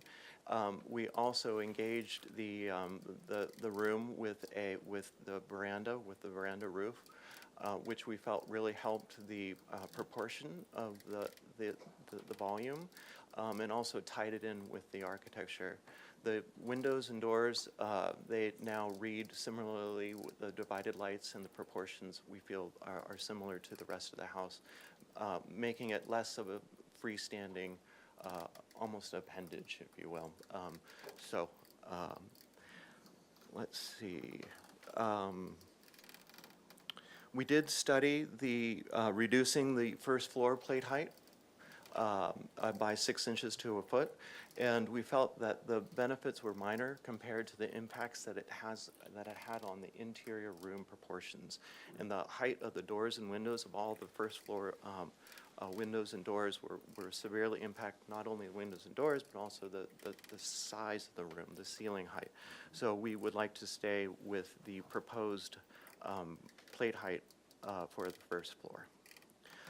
Lastly, we looked at the white color, the comment about the exterior building being study alternatives for it, and very well taken. And we looked at going in more of a beige color, and the elevations weren't as successful, so we added a color sample board, a basic color sample board, so that we chose a Dun Edwards antique color, and feel that is a greater improvement, and it helps the building fit into the rest of the neighborhood. You can see the perspective at the end of the set is a little more beige, and you can get a feeling for how it would fit in to the site. And I'd just like to say in conclusion, thank you for the board's great comments, and I think the project has gotten much more successful because of them. Well, thank you very much. Let's see, and so I'm going to turn this over to Lisa Zeter with landscape. Hi. If you'd like to just go over the specific questions, if we had any on landscape, that would be great. Did we have any specific? There weren't. Okay, go for it. Yeah. Sorry. So we approached this project in the hopes of kind of keeping a park-like environment that matches the neighborhood and kind of speaks to what our clients would like, the environment they'd like to raise their kids in. We have a lot of trees, which, by the way, one of the comments somebody made earlier on the case before us was noticing the importance of landscape as it grows. And as you can look in the front, we do have a lot of trees that do help to minimize views of the house and make it feel a little bit more park-like. We surrounded the parking slots with olive trees so that it doesn't read as, so it doesn't read as a big parking area, but it's a little bit more subtle. The two trees to the left with the more frilly canopies, those are a couple of jacaranda trees to just introduce a little bit of seasonal color, which is really pretty. The tree in the front yard, the main big tree, is a London plane tree, and we chose the London plane trees because they have a very straight trunk and will just give a really nice stability to the garden. The trees on the left, going down the side and wrapping around, thanks, Will, and then jumping over, those are California sycamore trees that are a really nice complement to the neighborhood. And they bring a really beautiful balance to the oak tree groves that we're keeping in place. So it really feels like we've kind of hit a really nice mark that it complements the oak grove, which I think is such an attractive piece of the landscape. And then up at the top, the smaller Trees, we've added 3 Quercus agrifolias as replacement for the trees coming out, and then we added 2 Quercus ilex to just give a little bit of interest to the oak grove. And I think that's for us right now, the big move is introducing the green space, lower planting the trees, which I find to be really the most important part of the conversation right now. And we worked with mainly low water materials. And in Santa Barbara, you have taken your wool hose list and you've reinvented it for your area, which is, I wish everyone would do that. We were able to use so many plants that the clients enjoyed, that we enjoy, because somebody took the time to say, this is actually low water here. So it really gives us a nice opportunity to have a really clean, sustainable, low water landscape. All right, thank you very much. Does that conclude your presentation? That does. All right, great. I'll bring it back to the board. Did we get any public comment, please? Ms. Gu, can you please switch to staff screen? Thank you. Okay. So for anyone attending on Zoom who would like to make oral public comment, please follow the instructions on the screen. Select the raise your hand icon and we will call upon you, and when we do, please unmute yourself. And in the meantime, we will transition to written correspondence. And so, Chair Miller and the board, we did receive 1 written correspondence. Kenny Blackmeyer. This was distributed prior to the hearing. Ms. Gu, do we have anyone on Zoom? No, I do not see any raised hands on Zoom, so we do not have any public comment on Zoom. Okay. For those attending in person who would like to make public comment, please fill out a speaker slip and provide it to the SFDB secretary. You will please approach the podium and you'll have 2 minutes to speak. I have a slip here from a Mr. Dvorak. Sorry if I didn't pronounce your name correctly. And if you could press the base of the microphone to turn it on and announce yourself, and you'll have 2 minutes. Thank you. Hi, board. My name is Guillaume Dvorak, and my wife Katie Grafati and I are the owners of 25, the project at hand, 2501 and 2509 Medcliff, the adjacent lot. Just want to provide some quick perspective on our interest in this home and the neighborhood. We've been residents of the Mesa for a long time. We've been living full-time on the Mesa for 5 years. I've been visiting for 15 years. My parents used to rent a house on Edgewater, and Katie started living on Cooper in 2012. So this is very much a neighborhood that we consider home. A lot of the neighbors are our friends. In fact, this property was brought to us by somebody in the neighborhood. We know, along the lines of neighborhood, we believe in being good neighbors. I think I heard that in the last meeting. We know every single one of our neighbors, and I think the public comment speaks to that. We've engaged them in plans since the very beginning, and it's really, really important to us that they like what they see. The empty lot will remain an empty lot. We like land, so we love gardening. Ann and I found a common bond on that a second ago, so we're hoping to make great use of that and bring that to the board at a future date for landscaping. And then finally, we're a growing family. We have 2 young kids, 2 under 2. We plan on growing that family even more. My wife and I are really interested in adoption and fostering, so the home itself considers some of those ambitions, and this is where we want to be forever. So thank you, and thank you for your comments in the last meeting. What Will said is true. We really feel like they improved the project, so thank you. Great, thank you very much. Okay, just confirming we don't have any other members of the public wishing to make public comment. Seeing none, public comment's closed. Okay, I'll bring it back to the board for questions. Vice Chair Kalas, do you have any questions, please? Yes, I do. Let's see. So we received some public comment from Mr. Bachmeyer. I believe you'd pronounce his name that way. He's at 2506 Medcliff. Could you point out on the vicinity map where Mr. Bachmeyer's home is?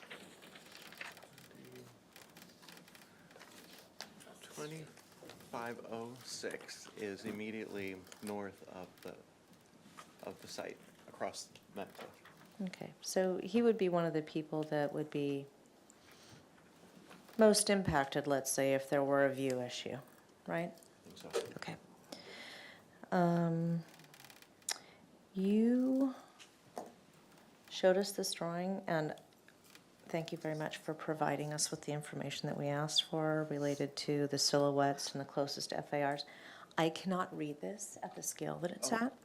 So the question that I have is where this project lands from an FAR standpoint relative to the other 20 that you calculated. right. On this sheet, it ranges between 16% to 88%. And that's using the assessor, the county assessor square footages online.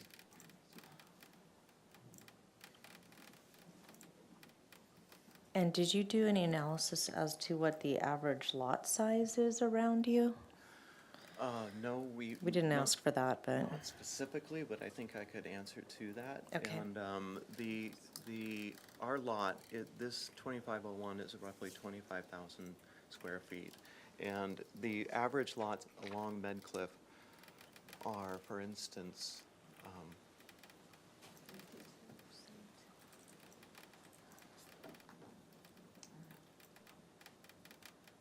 7,000, between, I'd say 6,000 and 9,000 square feet. So we're roughly, along Medcliff, 2501, our site is roughly 3 times the size of a typical parcel.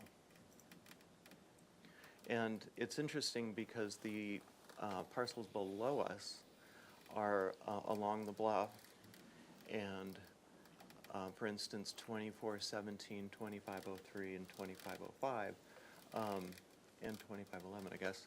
But they're all very large parcels. And so we're caught between these smaller parcels along, the sort of more of the typical mesa parcel along Medcliff with these larger parcels along the bluff. okay. So just to follow up on that then, if we looked at 2511, 05, 03, and 17, what are the FARs that we're looking at for those currently? So which, if you can, I'll Let's see, 2511. And it might be kind of tricky because it would include the cliff down to the ocean. That's it, right, exactly. It's unbuildable, and it really wouldn't be, but 2511 is 20,000 square feet, Is the lot size? And what is the FAR? 19%. 19. Okay. And let's see, so 2503, immediately south of the parcel is 27,000 square feet, 28,000 with an FAR of 41. 2505, which is right next to it, is 50,000 square feet with a FAR of 42. It is worth noting that both the parcels that our clients own, 2501 and 2509, together are over an acre. Yep. So that's roughly about 50,000 square feet as well. But they're separate, and we're trying to keep the 2509 out of the mix, out of this presentation. Okay. Because we're talking about So, FAR. so question for staff then, can you remind me of where that guideline versus required versus where that cutoff is, please? So this parcel is a guideline. The parcel would need to be over 15,000 square feet to be considered guideline. Sorry, under 15,000 it's required. So we're well over the 15.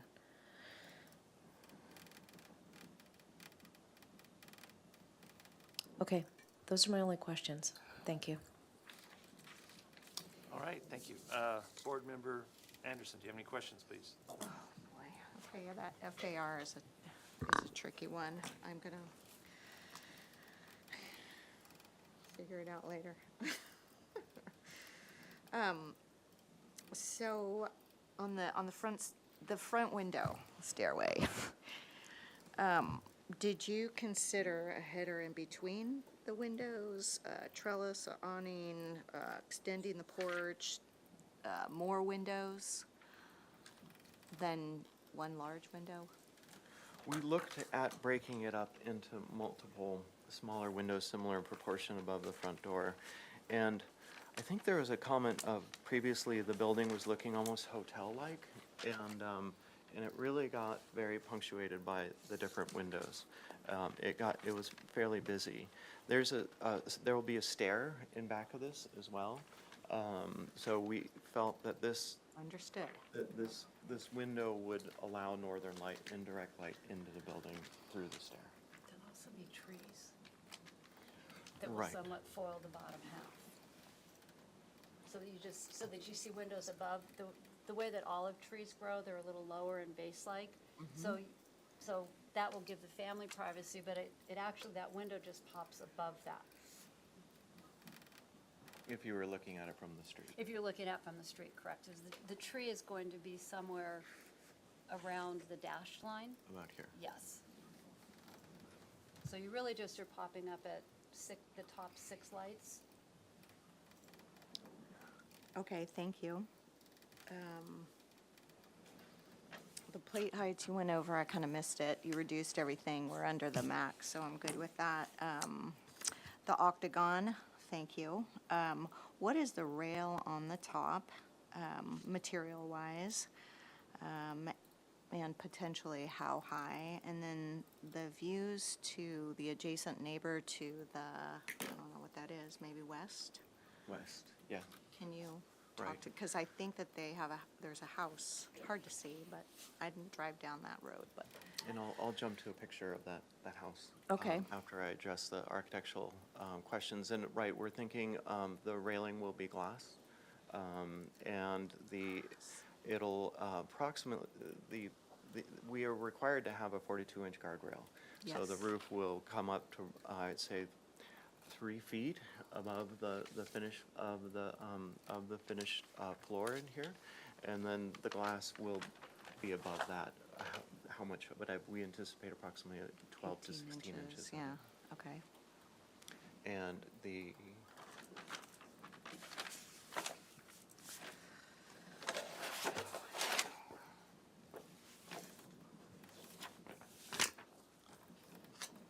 okay, so that's 2511. The 2511 is this neighbor, and 2505 is the other neighbor. Oh, maybe that's just their garage. Thank you for your patience with manipulating this, but 2511 is this residence, and 2505 is this residence. It's this person.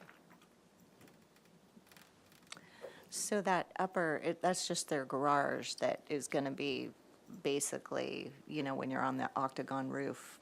Correct. Whatever you're doing up there, hanging out, Right. looking at their garage. Having your champagne. Beautiful ocean views from there. Right. There Oh, are beautiful ocean views. to the southwest and also to the southeast, and we're getting just a peek from both. We went up in an apple picker and looked at where best to. Nice. Okay, thank you. The color rendering to me doesn't match the paint chip, and I was, Yes, so, and apologies from the beginning.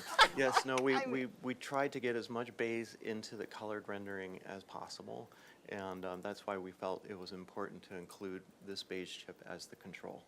That is the color of the building. You can see it, there's just a little touch of beige on the elevation. The cover perspective had a bit more beige quality to it.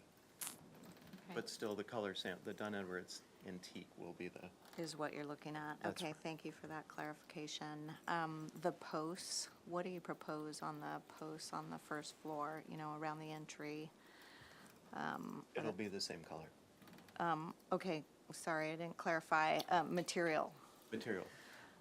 For I the mean, vertical. they standard 4x4 posts with, 6x6 posts. Okay. Yeah, and with the antique white, yeah. okay, thank you. And storm waste management, permeable pavers, Right. tissue.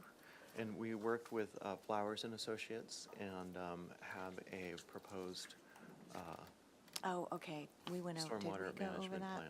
last time? Okay. Preliminary. Thank you. We just didn't go over it again, so. Oh, sorry, one last thing. Not super organized. Back to the exterior siding. I just assumed initially it was vertical board and back, because that's, you know, standard farmhouse. But that's not what you're proposing, and you didn't provide a sample. So what? It'll be horizontal T&G siding. We felt that the board and bat with the standing seam roof gets a little stripy. And so we felt that the horizontal standing seam, or horizontal siding T&G is a nice look, that it gets it's not as vertical. So T and G, like the Tongue and groove, yeah. yeah. Oh, okay, yes. It's not a clap. It's not a clap, yeah. I'm like, it doesn't have the plywood groove. I'm like, no, it's, Exactly. It would be right, a right, groove, right, yeah. right, okay.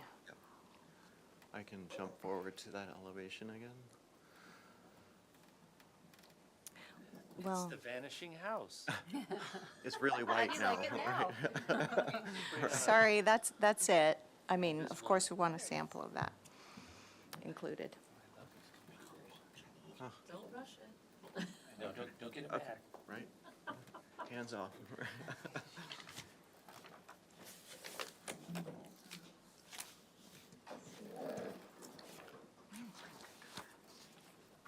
Is there a reload? Staff, help. Should I reload? Or no, that's clockwise. Rotate. I have a printout.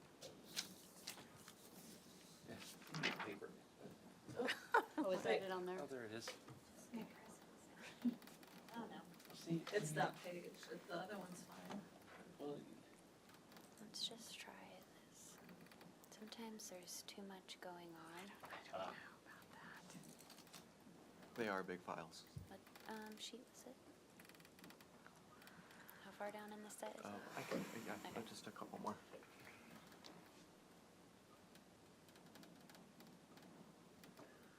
Yeah. Great, thank you. And Nice. the T&G, the vertical, the V groove should nice. be there, but it's very light. Helps Is the house it feel party lower. panel? No, I think there'll be Authentic, real wood? authentic, like cedar, painted cedar, Wow. Wow. On 6,000 feet, cool. ideally.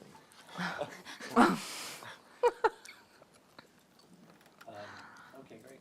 So, They're still smiling, so that's good. you're still on the, Thank you. oh, you're done? Okay, thank you. Board member, or Kayleen, do you have any questions, please? I do. Can we, just since we're here, I just want to confirm on the record, the main house excluding the octagon element, the first floor and the second floor plate heights? I just, So the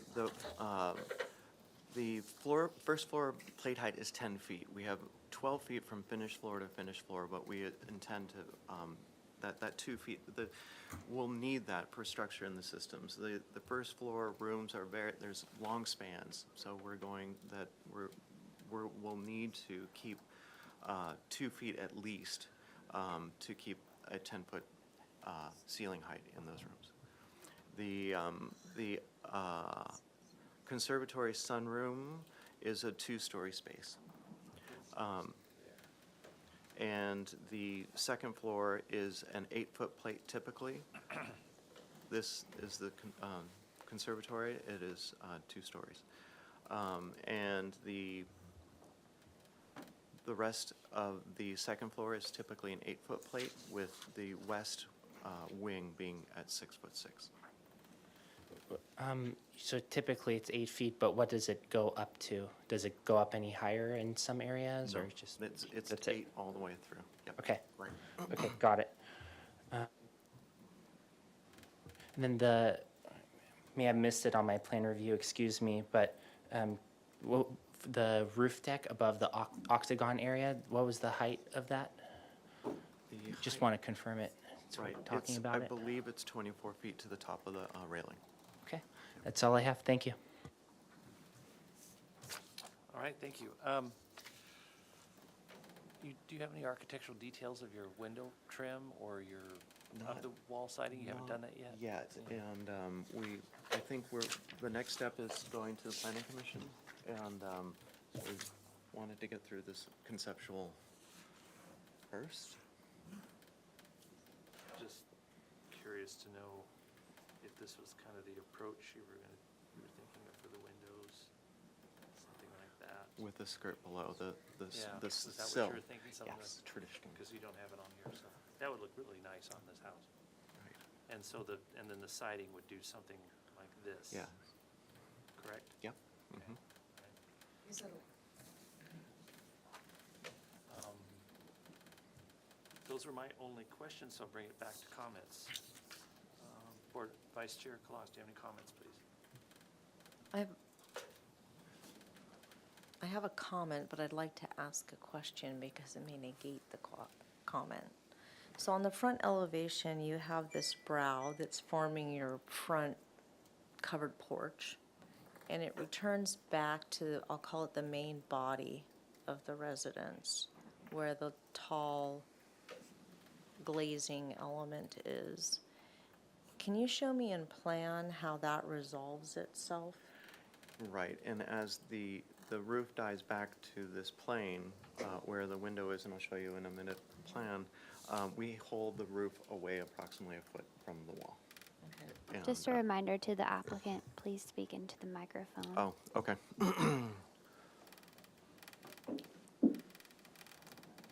The second floor plan, I believe, shows this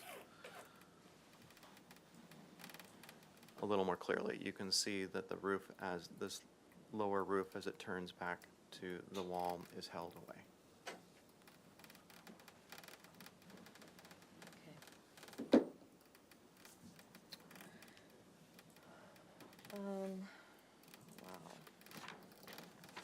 Wow. Why do I have to go first? Because your last name starts with a C.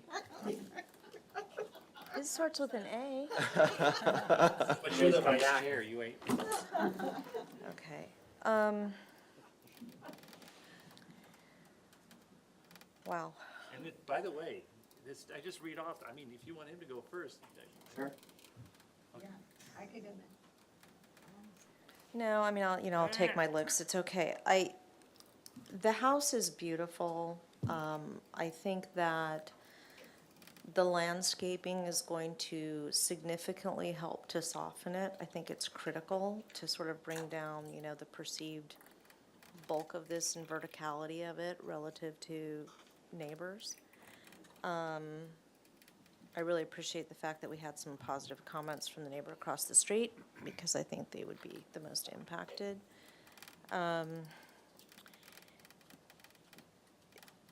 This is one of those projects that I wish it just went to Planning Commission and didn't come to us because of the FAR issue. We're really sort of in somewhat uncharted territory here. And so that is difficult. I mean, clearly you are well above anything that's around you. That being said, this parcel is not on the bluffs. And so really, it's a completely usable parcel. And if I were to consider some of these parcels that flank it or that are to the south of it and have a lot of unusable bluff area, and then we were to recalculate an FAR based on that, you might be in the ballpark.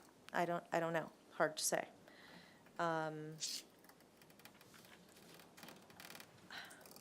I think it's sensitively placed on the property relative to especially the two flanking properties. I think that was addressed in the last meeting that we had. I appreciate that some plates heights have been modified. I think the changes to the octagonal element are positive, as well as the tall glazing element. I think the fact that you've gotten more mass and solid material around that has really helped that. I am kind of struggling with how that brow element returns to it. I feel like I'm speaking out of both sides of my mouth right now, because in the last hearing, we were really concerned about that element being so prominent and probably wanted to see it broken up. I can appreciate why you've kept it one element and trying to avoid this continuous punctuation of hotel. I understand where that could go easily. But the fact that the brow kind of visually interrupts that, it bothers my eye. It's almost like, well, if it's going to be there, then like, let's celebrate it and let's not have anything interrupted visually. I don't know how you could better resolve that from the front elevation. Maybe you would reduce the depth of the brow so that when it wraps back, it holds clear of it visually. I think that could use more study. We could also, if I may add. Yeah. That's okay.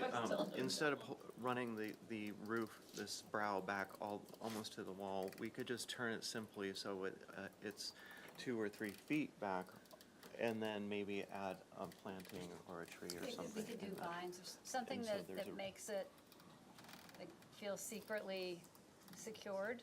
You know, if we have a vine coming up and it tumbles across the face of the roof, you wouldn't notice Yeah. that side piece as much, especially on the front post.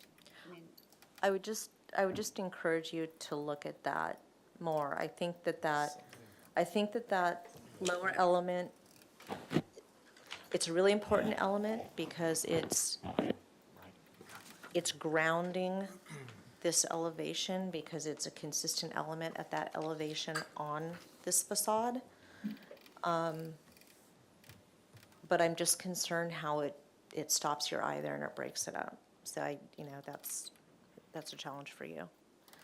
I think the muddier white that is selected is going to help make this feel a little bit older and as though it has been here for a while and fits into the neighborhood better.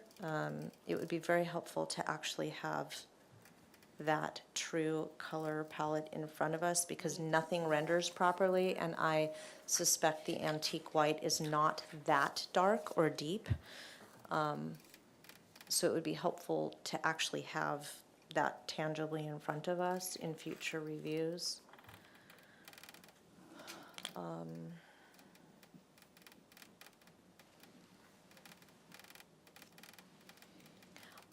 I think the horizontal siding, it deviates from the typical TNG that you see, or the vertical board and bat that you see, rather,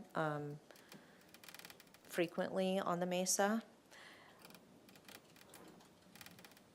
But I think it could work on this house, and I think it could make it feel more old school. The little sketch that was done before that was showing the siding when we were talking about the trim condition, yeah, is it your intention for it to be more of a lap siding or more of a TNG that has a flat front to it? More of a flat front and more of, but there will be, it'll dive back like that so there'll be a V joint. But, so it'll be a flat board with a V groove in it. Something more like this, but with a V groove here? That's it. That's correct. Okay, so we wouldn't get those shadow lines from the lapped siding because it would be a flush front. I guess depending on how big that V groove. Yeah, you would only get a slight shadow there that would articulate that, okay. Thank you for clarifying that. Yeah, I actually think that approach would work better on this than a lapped siding. So I appreciate that.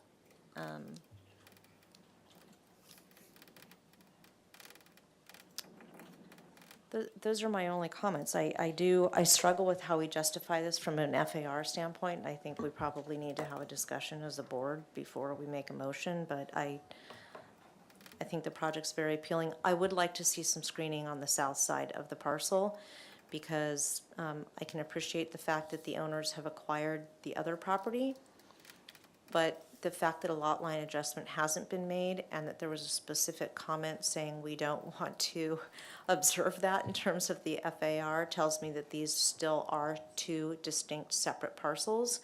And there's always going to be opportunity for development there, whether these owners hold that or divest themselves of that eventually. And I think that needs to be addressed as part of this development. All right, thank you. Board Member Anderson, do you have any comments, please? Yes, I do. Yeah, the reduction in the plate height, it helps with the massing, which helps with the FAR, but I still really struggle.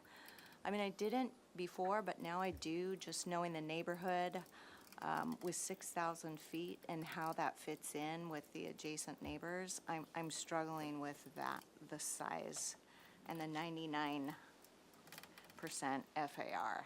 I just feel that it's potentially not compatible with our neighbors in the immediate, what is it, 5 or 6 houses around there. Even though it's a big lot, and that was last time we met, I was like, well, the lot's so big, and I know that lot, and it's set back, but I don't know. I'm struggling now with FAR at that high of percent.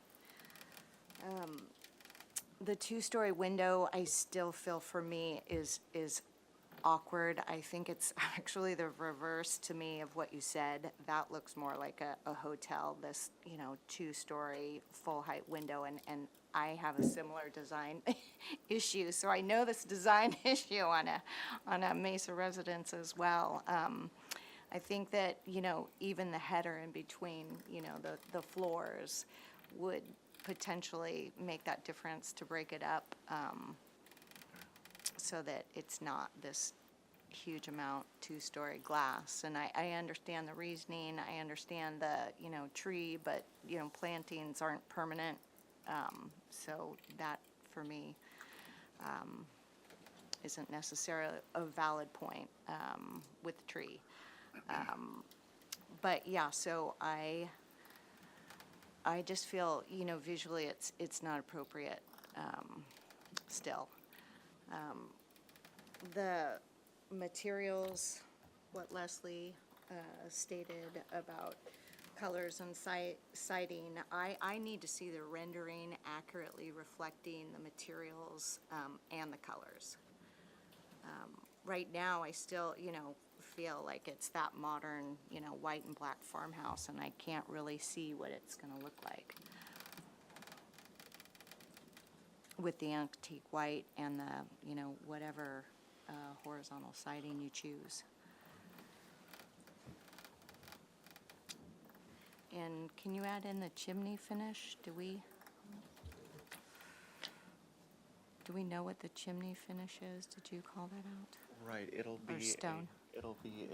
it's a stone, Texas limestone, Texas limestone. with a gray tint. Okay, thank you. Okay, thank you. Board Member Arkellian, do you have any comments, please?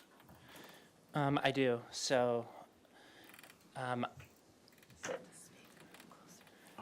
appreciate the applicant providing the additional information. And especially from the get-go, you provided the 3D rendering, so it's really helped me. And from the first time you met until now, just seeing how things have progressed. I'm very familiar with this neighborhood. I've walked by it. I've driven by it. I went in the immediate neighborhood and looked at, appreciate you providing the FAR of the immediate neighborhood for this. And I wanted to see it better in person, so I did that.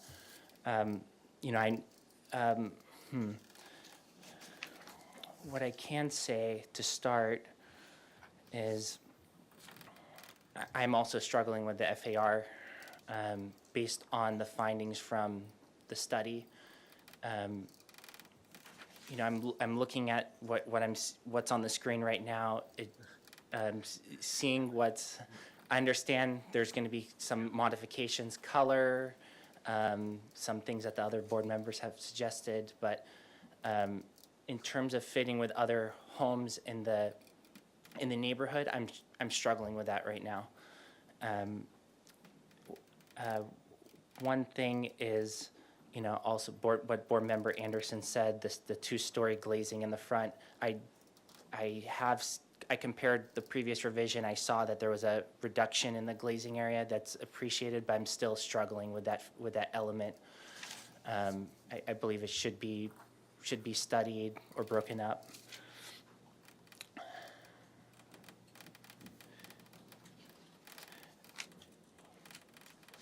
And I appreciate the landscape presentation. I understand you're doing your best. You provided the max widths, you provided the heights. I reviewed those. I'm really putting my eyes on the second story. Oh, thank you. If we can go to that, the 3D rendering. The garage, I believe, is very well done.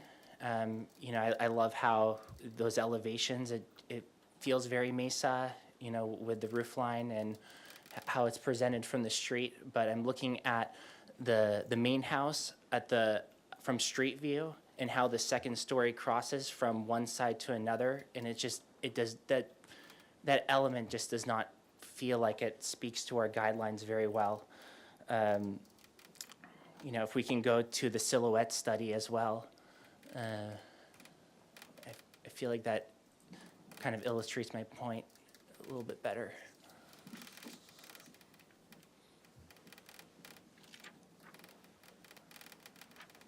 So yeah, if we see, thank you. So yeah, I'm seeing, if we just isolate the main house in the green and we see how the second story is just spanning all the way across, and I'm looking at all the other things for neighborhood compatibility, and and I've also looked at other two-story buildings, and seeing that span from street view go from one side to another, it just does not, I do not feel like it goes along with our guidelines very well. I feel like, either stepping back of the second story, or kind of centering the second story a little bit better so that it just doesn't go from both sides all the way, I believe is some potential topics. Curious what other board members have to say about that.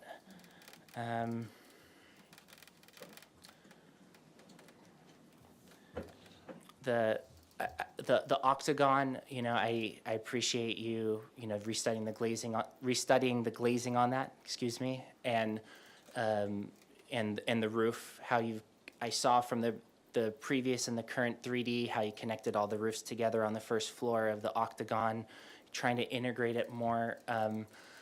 I do like I'm seeing, thanks for bringing up this elevation. I do like how, the octagon is not present from street view. It's very tucked back, but I'm struggling with the roof deck. I understand there's a second floor roof deck. That's quite generous, but in terms of seeing the roof deck on top of the octagon, I've tried to see other properties and maybe one-offs in the neighborhood that kind of show it with that kind of a projection, and I'm struggling with that right now. The only other thing, I know we've talked about this at the last meeting, 1250 Cliff Drive. It's the lot size, the size of the size of that lot, and I'm trying to pull some things from there. I know this is a very special instance, but I'm kind of stand firm with my comments. I believe FAR should be reduced to study the second floor mass bulk and scale, and I just want to excuse myself for bringing many of these opinions up right now, because I feel like just the nature of this site, it's taken me a lot of time to develop this kind of a strong opinion, and now that I have the landscaping here, that's been really helpful. So this has been a progression for me as well in trying to deepen my opinion about this project. And excuse me for not bringing up, I wish I can bring up a lot of these at the outset to kind of give you that direction, but I'm kind of at a comfortable stage now to give those to you. But I feel like it needs some more work, and but do appreciate all you've done so far. Thank Thank you. Okay. So, so this is more like what's happening. Yes, yes, So it's actually, right. it's not doing this where it goes like that. No. It's gonna be like that. Okay, got it. Right. Okay, so here's my story about this, and I hear what the board's saying. I'm actually rather comfortable with this house, because this is some of the things I feel about it. The house does not reflect the current neighborhood, but it actually reflects an era of a time when I would see this house was probably built in like 1909, something early. It's like one of these old farm homes that was built in a different time and different era.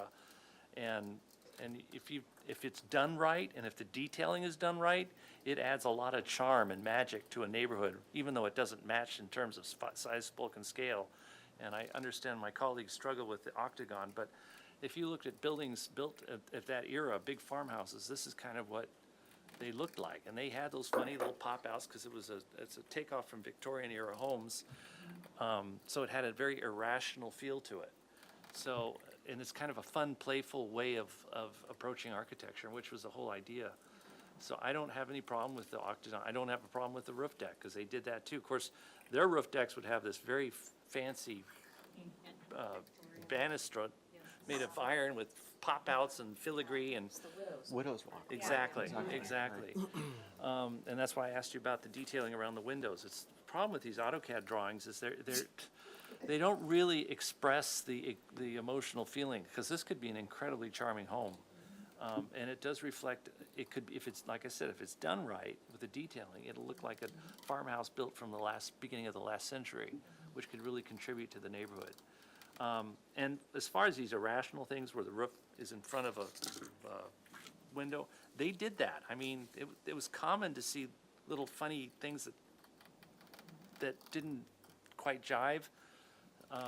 Now, as far as that tall window, you might want to look at big windows of that era and see how they approach that. Because it does have a kind of a contemporary feel to it. But even there, I think what you did was a good approach.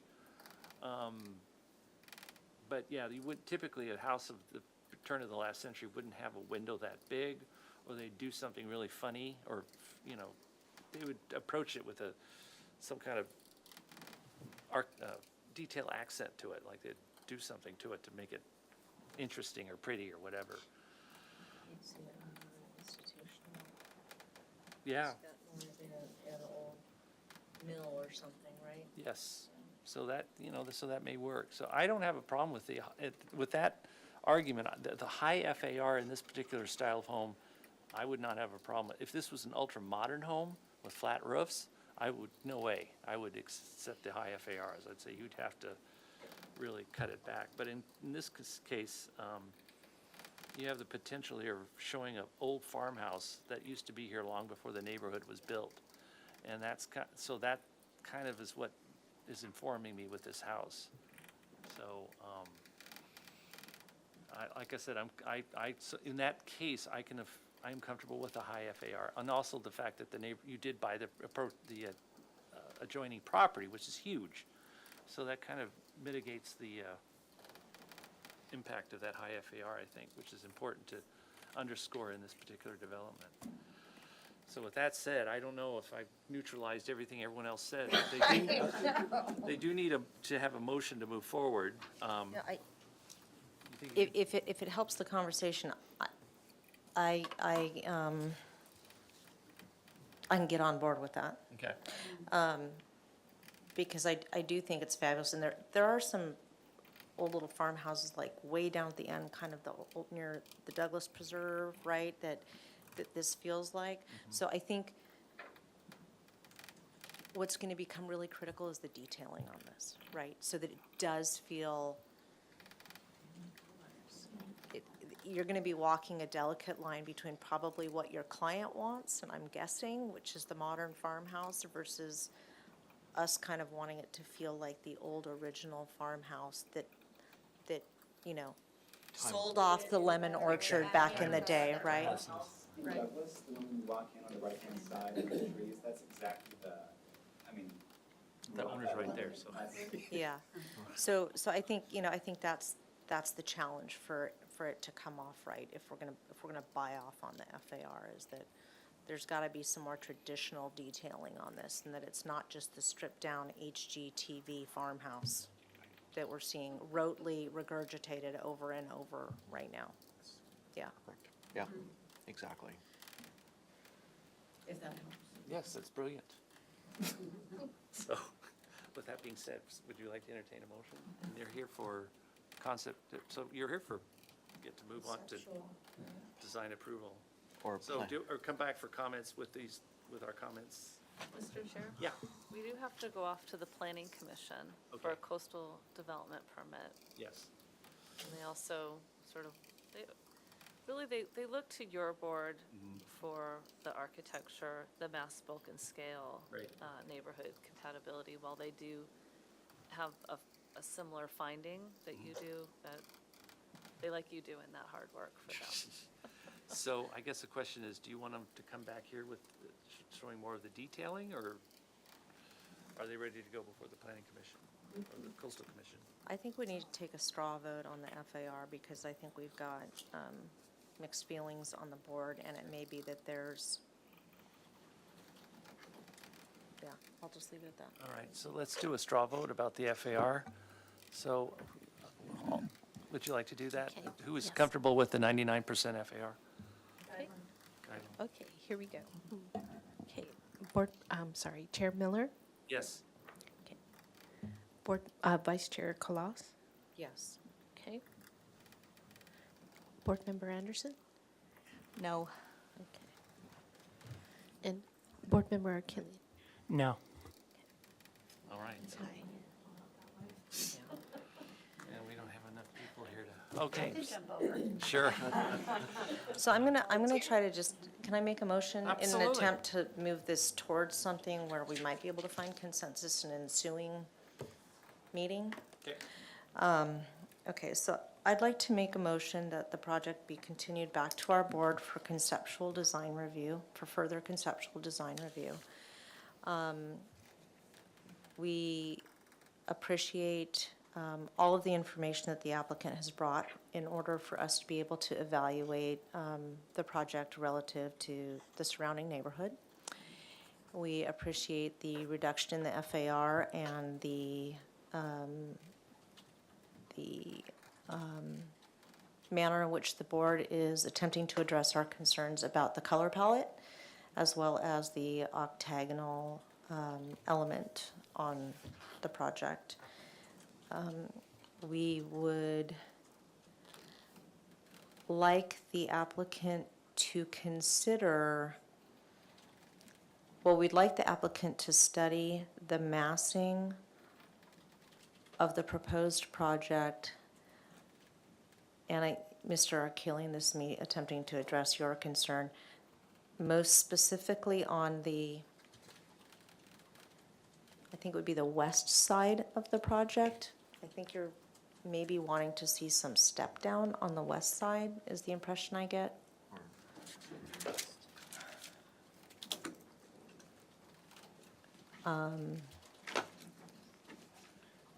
Just a moment, I'm pulling it up. Oh, okay.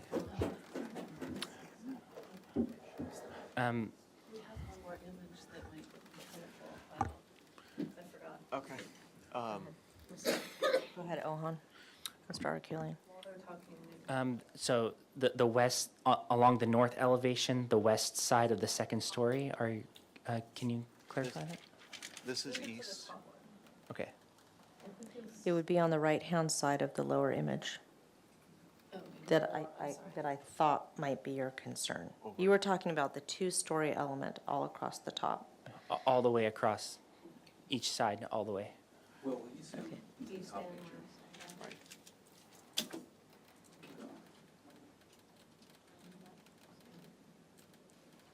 Okay, so we would like to request that the applicant study the massing of the second-story element in an attempt to try to find a way to minimize that or to break it up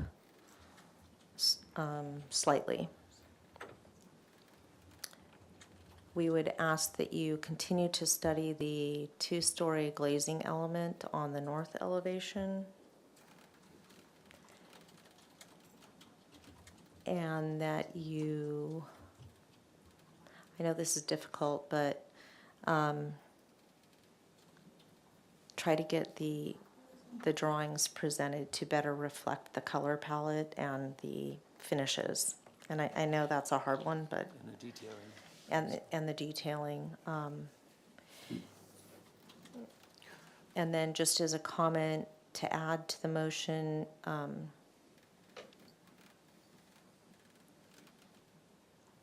there's been specific, I think this needs to be memorialized, so I'm going to state this, that there's been specific discussion about that the success of this project would be dependent upon the detailing and historical references that would be incorporated into the detailing. I think that's it. I think that's my motion. Might be helpful to have it read back.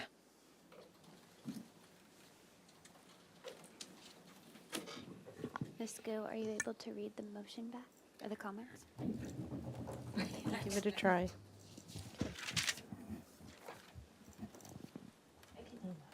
Okay. What I have so far is that the board would like to see some reduction in the FAR. The color palette should be more detailed. Study the massing of the second-story element, specifically on the west side of the project. And I believe it was all the way across to minimize the breakup of that elevation. Study the restudy this two-story element, which is, I believe, the window, right?